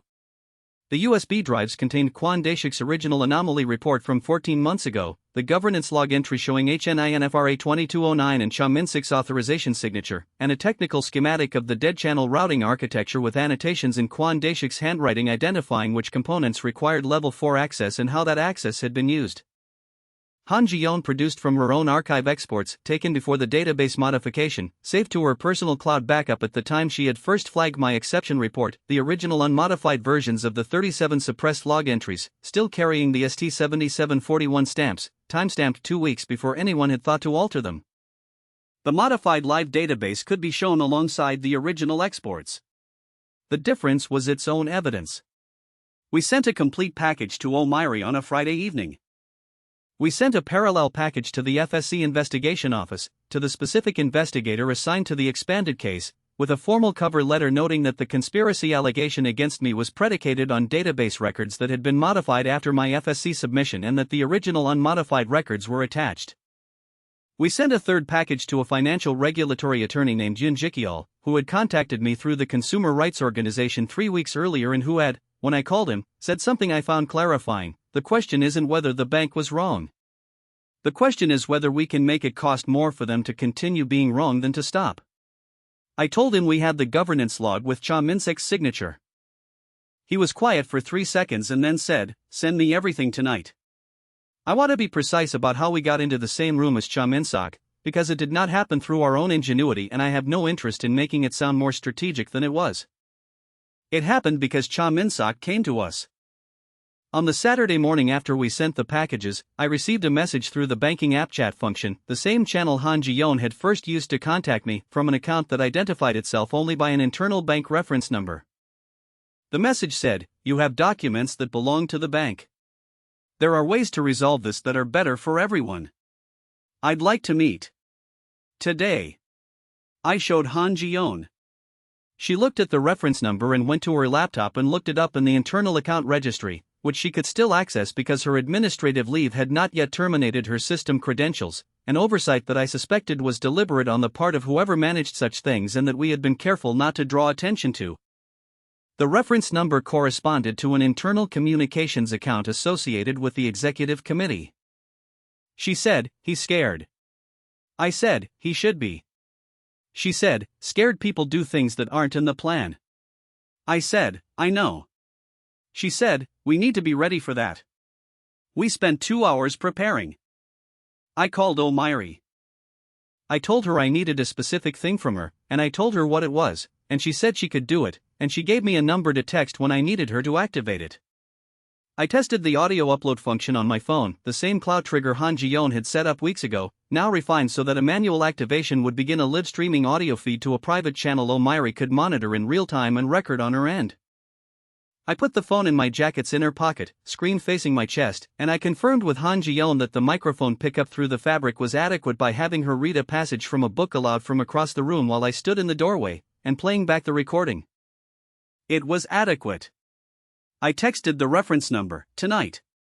8 o'clock. You choose the location." He sent an address 20 minutes later.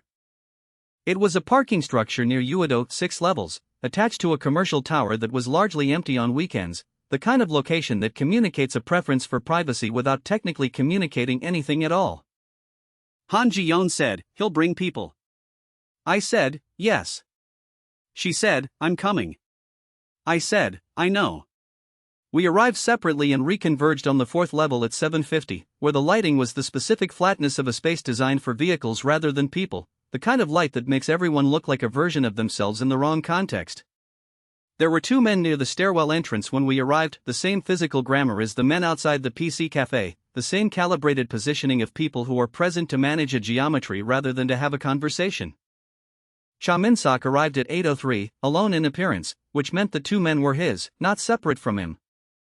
He was smaller than I had imagined from the governance filings, which is always the case. Institutional power exists in documents and authorization stamps and the size of the decisions attached to a name, not in the physical dimensions of the person. He was in a dark overcoat, no tie, the weekend register of a man who had decided this meeting was informal enough to warrant the presentation of informality. He looked at me and then at Han Ji-yeon, and something moved in his face when he saw her, not recognition exactly, but the specific flicker of a person recalculating a variable they had not properly accounted for. I activated the audio stream in my jacket pocket before he spoke. Han Ji-yeon knew I had activated it because we had agreed on the signal, which was me adjusting the strap of my bag. She stood slightly to my left, which was the position that kept her out of the sightline of the nearer of the two men by the stairwell. Cha Min-sok said, "You're smarter than I expected." I said, "Most people say that." He said, "The documents you have create a problem that can be managed. The documents you have, combined with your public profile and the FSC investigation, create a problem that cannot be managed quietly. I'm here because quiet is better for you than it is for me, and I think you're intelligent enough to understand that." He said it with the confidence of someone who had managed problems for 19 years and understood the mechanics of resolution. He said, "What you know puts you in danger. What you give back puts you in safety. That's the mathematics." I said, "Tell me about HNINFRA 2209. His expression did not change, but something behind it did, the recalibration of a person who has just confirmed that the other person knows more than the worst case. He said, "That's an internal project designation. It's not relevant to your situation." I said, "It authorized the level 4 access that enabled the dead channel routing that your operation depended on for 14 months. It's the only relevant thing in this conversation." A silence. The parking level was very quiet. One of the men by the stairwell had moved 2 steps closer, which I noted without looking directly at him. Cha Min-sok said, "You don't understand the scale of what you're involving yourself in." I said, "I understand it better than you wanted me to." He said, "There are outcomes here that are worse than the one you're currently facing. I want you to think carefully about that." I said, "I have been. For 6 weeks. He looked at me with the expression of a man who has reached the end of the negotiable portion of his repertoire. He said, and his voice had changed register slightly, become quieter and more deliberate, "Give me the drives. Walk away from the journalist. The FSC investigation gets managed at the appropriate level. You get your name cleared and a settlement. This ends." I said, "It already ended. 40 minutes ago, when I texted Omiri to activate the stream." He stared. I said, "Everything you've said since 8:03 has been on a live audio feed. She's been recording it. She's also been live on a private channel with your name, Cha Min-sok, Deputy Chairman, Strategic Operations and Risk, and the phrase HNANFRA 2209, which you just confirmed the relevance of by choosing not to deny it." I watched his face process what I had said. It was not a long process, which told me he was intelligent, but the conclusion it arrived at was visible, the specific stillness of a person who has just understood that the room they are standing in has already been decided. The man by the stairwell took another step. Han Ji-yeon said, very clearly, to the man, "There is a second live stream running from my phone. It's video. It has been running since we arrived on this level. The camera is pointing at the stairwell." This was partially true, her phone had been recording video since we arrived, and the upload function had been activated. Whether it was truly live in the sense she implied was the same question of framing I had deployed outside the PC cafe 6 weeks ago. The man stopped. Cha Min-sok looked at Han Ji-yeon. He said, and his voice was now at a different register entirely, something stripped of the management tone, something older and more direct, "Who are you?" She said, "My father was branch manager Han Byung-chul. Incheon. You dismissed him in 2016 for filing an internal cash handling report." A pause so long it became a different kind of answer. She said, "I've worked in your bank for 3 years. I've been looking at your architecture for 3 years. I found it." Cha Min-sok looked at her the way you look at something you did not account for and cannot account for now and cannot make fit into any version of the plan you came here with. He said nothing. I said, "The FSC package with your name and the governance log entry was submitted Friday evening. Omiri publishes tomorrow morning. You can call Bae Soo-jin tonight or you can call your own attorney, but I'd suggest your attorney." He looked between us one more time, and then he turned and walked back toward the stairwell, and his 2 men moved with him, and they went down the stairs, and the parking level was quiet. Han Ji-yeon let out a breath that she had been holding, I think, for longer than the last 10 minutes. She leaned against the concrete pillar behind her and looked at the ceiling of the parking level. I checked my phone. Omiri had sent one message, "Got everything. Are you both okay?" I typed back, "Yes." Han Ji-yeon said, after a moment, he didn't deny the Incheon dismissal. I said, "No." She said, "He knew exactly who my father was." I said, "Yes." She was quiet. I said, "It doesn't fix it." She said, "I know. But it confirms it. And confirmation is something." We stood there for a moment in the flat parking level light. I thought about the version of this where I had taken the settlement offer. I thought about the version where I had given Cha Min-sok the drives and walked away and gotten my name cleared and never known whose hand had been at the architecture of the thing that had swallowed my account and tried to swallow me with it. I thought about Han Ji-yeon's father in the Incheon branch, writing a cash handling report, not knowing what it would cost him. I thought about Kwon Dae-shik at a Projangmika table, pushing a USB drive across the surface. I thought about what it meant to be the person the institution had decided was convenient to lose. I thought about all of that, and then I thought, tomorrow morning Omiri publishes the name Cha Min-sok in a sentence that also contains the phrase HNANFRA 2209, and whatever happens after that will happen in the open, where things that happen in the open at least leave a record, and records are what accountable outcomes are built from. It was not a perfect thought. But it was the right one. Omiri's article published at 6:41 in the morning, which was earlier than her usual publication window and which I understood as a deliberate choice. She had wanted it lit before the markets opened, before Haniel Bank's communications team had assembled, before anyone with institutional interest in managing the story had time to make calls. The headline read, Haniel Bank Deputy Chairman Cha Min-sok named in FSC investigation over unauthorized transfer operation, audio recording obtained. The piece was the longest she had written on the subject, and it was structured with the care of someone who understood that this particular story would be read by people who would look for errors and would find none, because she had made none. It named Cha Min-sok. It named HNINFRA 2209. It quoted, from the audio recording, his confirmation that the project designation was not irrelevant to the situation, which was the closest thing to an admission the recording contained and which any competent reader would understand as exactly what it was. It described the parking structure meeting in the presence of two unnamed individuals whose positioning it described without characterization, leaving the characterization to the reader. It included, as a sidebar, a summary of the Han Byung-chul dismissal from the Incheon branch in 2016. Han Ji-yeon had given Omiri that information directly, on record, with her name attached, which had been her decision and not mine, and when I had asked if she was certain, she had said, "I've been certain for 3 years." I was just waiting for a moment where it would mean something beyond my own anger.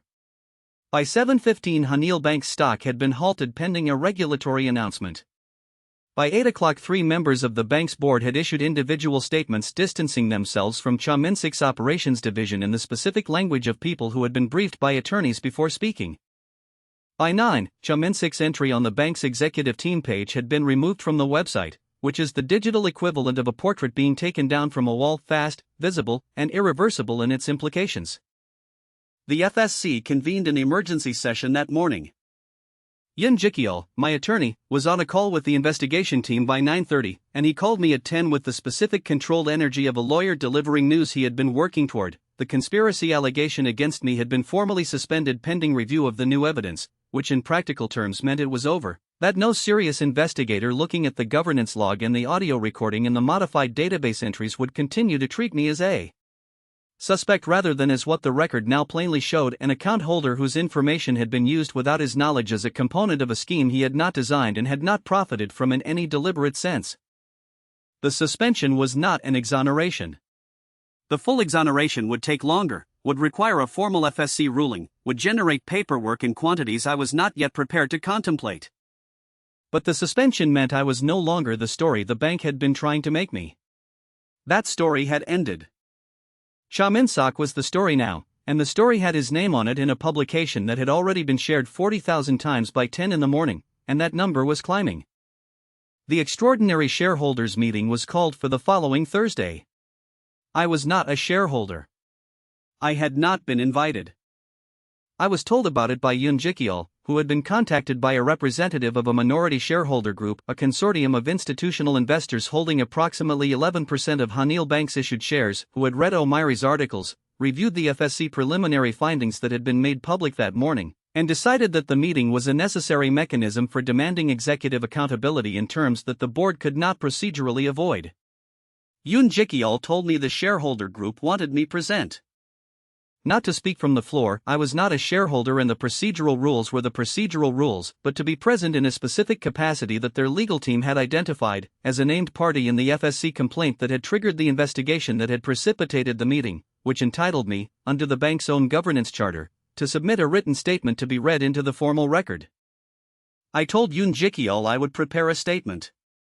He said, "Make it precise. Make it factual. Don't make it about the money." I said I understood. He paused and then said, "I've been doing this for 16 years.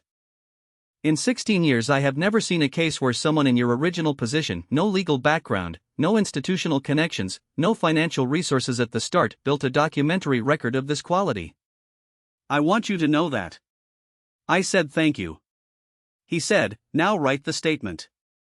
I wrote 4 drafts over 2 days. Han Ji-yeon read each one. After the 3rd draft she said, "You're still writing it as a defense. You don't need to defend yourself anymore.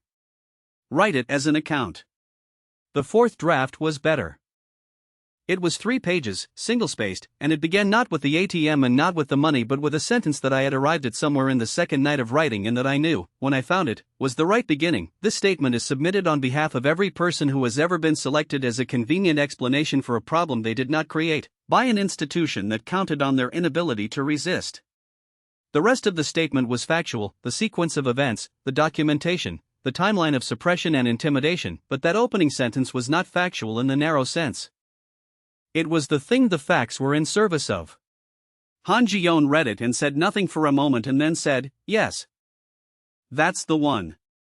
The shareholders' meeting was held in a conference room on the 12th floor of a building in Uedo, a room designed for the performance of institutional governance, long table, name placards, simultaneous translation headsets neatly arranged, a presentation screen at one end currently showing the bank's logo in the specific shade of blue that all Korean financial institution logos seem to share, as if blue were a regulatory requirement rather than a color. I sat in the designated observer section with Han Ji-yeon and Yoon Jikyol. There were approximately 60 people in the room: board members, shareholder representatives, legal counsel for multiple parties, 2 FSC observers in the corner who were not there to participate and whose presence was itself a statement. Oh, Myri was in the press pool along the right wall. She had not looked at me when we came in, which was correct and professional and also communicated, in its correctness and professionalism, a form of solidarity. The shareholder group's lead representative opened the proceedings and the board chairman, a man who had spent the past 6 days visibly aging in his public photographs, responded with the language of an institution trying to describe a catastrophe in the grammar of a manageable event. "Serious concerns have been raised, full cooperation with regulators, commitment to governance reform," and the shareholder representative interrupted him, procedurally and politely, to read a prepared motion of no confidence in the executive oversight structure that had permitted the operations described in the FSC preliminary findings, and to request that the written statement submitted by Co Juno be entered into the formal record. The board chairman looked at the statement in front of him. He looked at his counsel. His counsel leaned in and said something brief. The chairman said, "The statement will be entered into the record." A board secretary read my statement aloud into the room. Cha Min-sok was present. I had not known he would be. His attorney had apparently argued, successfully, that his presence was required under the governance charter as a named executive party in an active regulatory investigation, a procedural argument that I suspected was less about his rights and more about his attorney's belief that his absence would read worse than his presence. He sat at the far end of the long table, not at the center where the board officers sat, but to the side, slightly separated, the physical manifestation of an institution trying to manage the optics of his position relative to the proceedings. He had not looked at me when I came in. He did not look at me while the statement was being read. He looked at the table in front of him with the controlled expression of a man who had spent 19 years in institutions and understood that this particular room and this particular moment required a specific quality of stillness. He maintained it through the first page and through most of the second. The statement reached the section that described the reclassification of Han Byung-chul's 2016 report and its connection to the authorization pattern that had enabled the subsequent operation, and named Cha Min-sok's role in both, and the room was very quiet in the way that rooms become quiet when documented information that everyone in them has read privately is being read aloud into a formal record, which transforms it from something known into something established. I watched Cha Min-sik's stillness through that section. It held. And then the statement reached its final paragraph, which I will reproduce here because it is the only part of anything in this story that I want to preserve exactly as I wrote it. The institution that employed Mr. Cha did not malfunction. It functioned precisely as it was designed to function, which is to say it generated returns for its principals by moving money through channels that its principals controlled, and when those channels were exposed, it generated a different kind of return by locating a person with no institutional protection and no means of resistance and making that person into the explanation for the channels. I was selected not despite my circumstances but because of them. The expectation was that I would be afraid. The expectation was that fear would be sufficient. I want this record to reflect that the expectation was the error, and that the error was not technical. The secretary finished reading. The room was quiet for a moment. I looked at Cha Min-sik. He was looking at the table.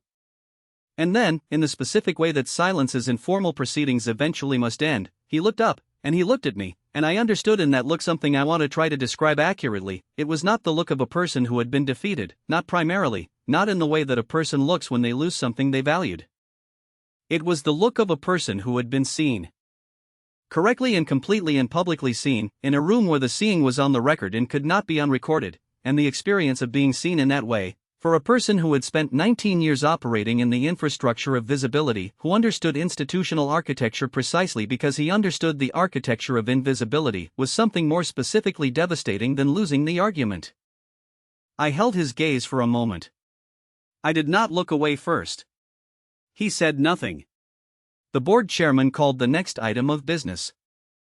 After the session, in the corridor outside, one of the minority shareholder representatives approached me and shook my hand and said something about courage, which I received without the discomfort I would have felt 6 weeks ago because I had thought carefully about the difference between the word courage and the word necessity, and I had concluded that most things that get called courage are actually necessity pursued without the option of retreating, and that was fine, and the distinction mattered to me even if it didn't matter to the people using the word.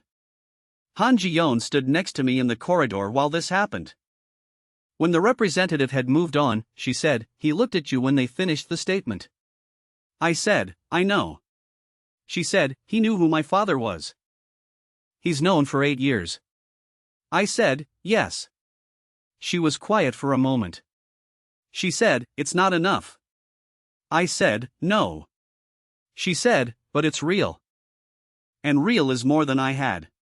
We stood in the corridor while people moved around us with the efficiency of people whose next meeting is already scheduled, and I thought about what it meant that we were standing here at all, that the ATM had misfired, that the money had landed in my account, that I had stood on a pavement holding a receipt with both hands like it was a historical document, that I had not called the bank, that Han Ji-yeon had sent me a message through an app and I had replied, that Kwon Dae-shik had pushed a drive across a plastic table, that Han Ji-yeon's father had written a report in a branch office in Incheon 8 years ago and none of us had known that the record of that report would eventually be read aloud in a room like this one. I thought about all of it as a chain and I thought about what the chain was made of, and I decided it was made of people who had noticed something and had not looked away from what they noticed, which was not heroism but was the minimum requirement for any of it to have happened at all. Yoon Ji-kyul found me before I left and told me the FSC had indicated, informally through the proper back channels that such things travel through, that a formal exoneration order would be issued within 2 weeks, and that the settlement discussions with Hanil Bank's new interim legal team, Bae Soo-jin was gone, resigned the same morning as the shareholders' meeting, in a development that I found more clarifying than satisfying, could begin in earnest once the exoneration was formalized. He said there was a number he wanted to discuss when I was ready. I said I was ready now. He told me the number. I sat with it for a moment and thought about the question I had been carrying for several weeks, which was not the question of what the money was worth but the question of what I wanted the money to mean. I told him I wanted the settlement structured so that a specific portion went directly to a consumer financial rights fund, unrestricted, no naming rights, no press release, just a transfer. He looked at me with the expression of someone assessing whether this was a performance or a decision. I said, "It's not a gesture. It's just what I want to do with it." He said, "Okay." He wrote it down. I called my mother from the lobby. She answered on the first ring, the same as always. I told her the FSC had cleared the allegation and that the case was effectively resolved. She was quiet for a moment and then she said, in the voice she used when she was choosing between the thing she wanted to say and the thing that was sufficient, "Come home this weekend." I said I would. She said, "Your father wants to take you somewhere. He won't tell me where. He says it's his business." I said okay. She said, "Are you eating properly?" I said yes. She said, "Good." She put the phone down. Outside the lobby windows Uedo was bright and ordinary and full of people moving through the middle of their Thursday with the usual purposeful urgency of a city that has not been watching any of this with the attention I had been giving it, and I found that specifically comforting, the enormity of the ordinary, the city's complete indifference to the fact that something had just ended in a room on the 12th floor of a building it couldn't see from the street. Han Ji-yeon came and stood beside me and looked out at the same view and said nothing, and I said nothing, and we stood there while the city did what cities do. Cha Min-sak was arrested on a Tuesday morning 6 weeks after the shareholders' meeting, which I know not because I was watching for it but because Omiri sent me a message at 7:48 that said only, "It happened." The FSC investigation had taken the documentation we had provided and built outward from it with the methodical patience of a regulatory body that understood it had one chance to construct a case that could not be procedurally dismantled, and what they had constructed, over those 6 weeks, was a criminal referral to the prosecutor's office covering unauthorized electronic financial transactions, breach of fiduciary duty, and evidence tampering, the last charge covering the modification of the exception log database, which a forensic audit team had been able to date precisely and trace to an administrative terminal whose access log showed a login under a service account that had been dormant for 3 years and that someone had reactivated for 40 minutes on a specific evening and then allowed to go dormant again, which is the kind of operational error that competent people make when they are moving quickly and are used to not being checked. Young Chan-woo had already entered a cooperation agreement with the prosecutors 2 weeks earlier, which was how the service account had been identified. He had provided the technical details of how the evidence modification had been ordered and executed, in exchange for a reduced charge framework that his attorney had negotiated with the efficiency of someone who had advised clients in exactly this position before and understood that the value of cooperation diminishes rapidly the longer you wait to offer it. Shin Tae-sung had been charged separately 6 weeks before Cha Min-sak, and his case was moving through the early procedural stages with the grinding slowness of financial crime prosecution, which is its own form of accountability, not fast, not dramatic, but permanent in the way that formal legal records are permanent. Kwon Dae-shik resurfaced 10 days after the shareholders' meeting. He had been in Busan, at his mother's apartment, which his sister had known and had not told us because he had asked her not to until he decided it was safe enough, which he had decided when Omiri's article with Cha Min-sak's name published, and he understood that the thing he had been carrying alone for 8 months was now being carried by enough other people that his specific knowledge was no longer the most dangerous thing he possessed. He called Han Ji-yeon directly. She called me afterward and said, "He's okay.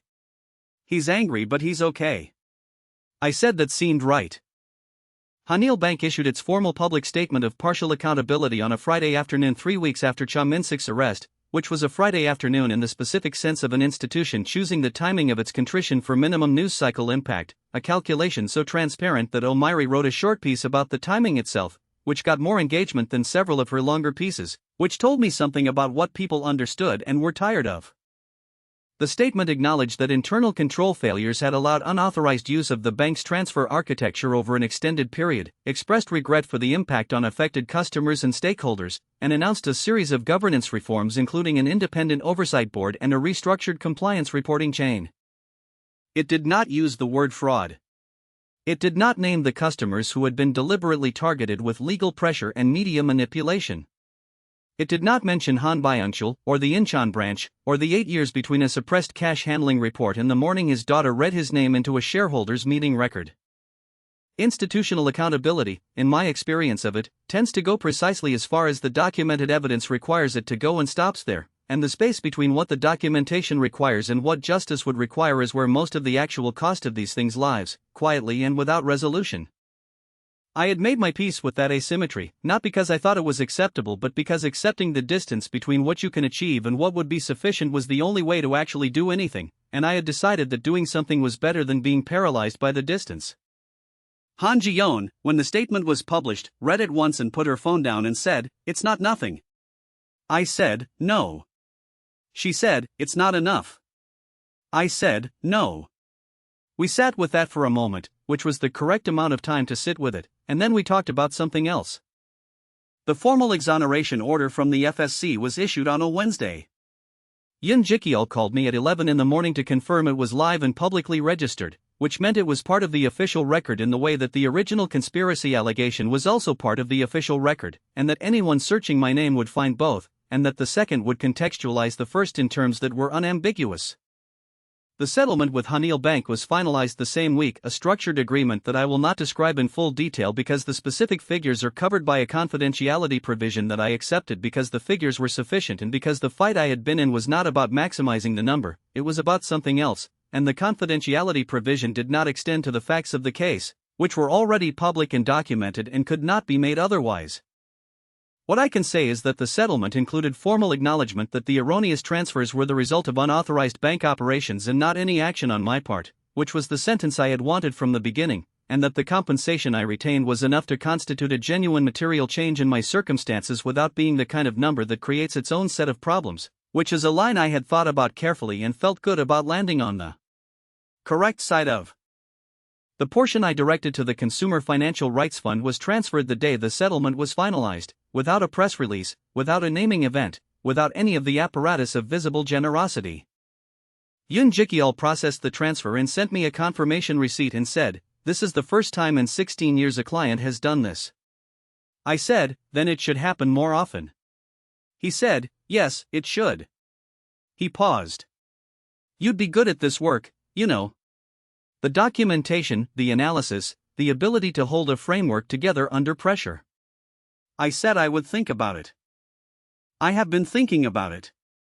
My father took me to a jampong restaurant in Daejeon that Saturday, a place he had apparently been going to since before I was born, run by a man whose father had opened it and whose son would presumably run it after him, one of those establishments whose continuity is a form of argument against the idea that everything is always changing and nothing is permanent. We sat at a table near the window and ate without talking much, which is how my father and I have always communicated best, in the parallel activity of a shared meal rather than in direct address, which we have both always found slightly effortful in a way that neither of us has ever needed to name. At some point near the end of the meal he said, "You did it the right way." I asked what he meant. He said, "You didn't become something you weren't in order to win." I thought about that. I thought about Cha Min-sok in the parking structure and the two men by the stairwell in the moment I had decided that bringing the recording was better than bringing anything else.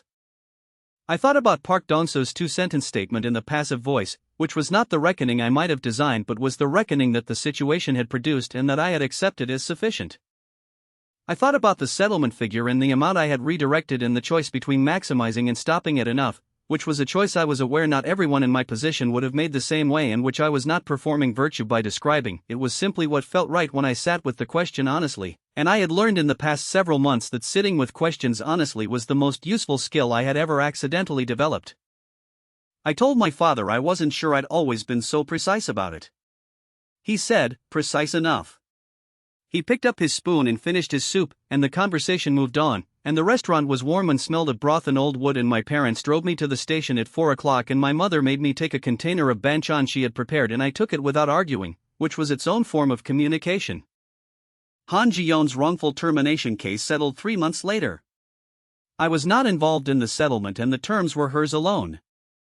What I know is that she did not go back to Hanil Bank, and that she spent 2 months after the settlement taking a professional certification course in forensic financial analysis, which is the qualification you hold when your work is the systematic examination of institutional records for evidence of things institutions have tried to make invisible. She is very good at it, which surprises no one who knows her. We live in the same neighborhood now, which happened gradually and without announcement. First she stayed at her apartment and I stayed at mine, then I found a place 3 streets away because the area was familiar and the convenience store was there. And then the 3 streets became a habit, and the habit became a structure, and the structure is what we have, which is not a story I am going to oversimplify by describing it in terms it does not quite fit. What I can say is that it is the first arrangement in my adult life that I entered as myself rather than as a performance of someone smaller, and that distinction is everything. I think sometimes about the person I was on the Thursday evening I walked to the ATM. Not with pity, I have no pity for that version of myself, only a clear understanding of the conditions that produced him.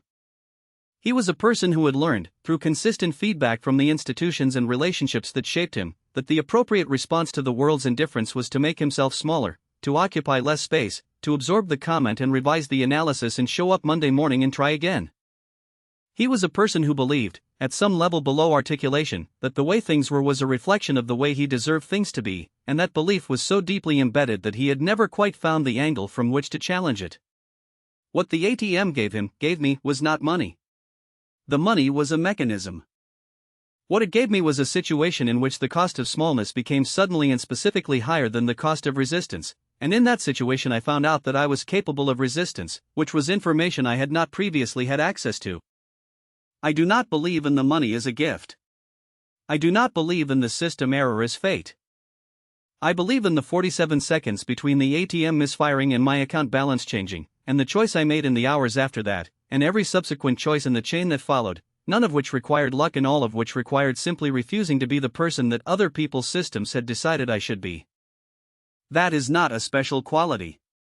It is available to anyone who finds the specific moment where the cost of compliance finally exceeds the cost of refusal. The tragedy is that the system is very good at making sure that moment never arrives, at keeping the cost of compliance just low enough that resistance never becomes necessary. What happened to me was that the cost miscalculated. I was supposed to be afraid, and I was afraid, and I did it anyway, and the doing of it turned out to be the whole thing. I am 26 years old. I have a settlement, a neighborhood, a person I trust, work I am beginning to understand, and a record that says what happened and to whom and why. I did not choose any of the conditions that produced this story. I chose what to do inside them. That is the only sentence I need.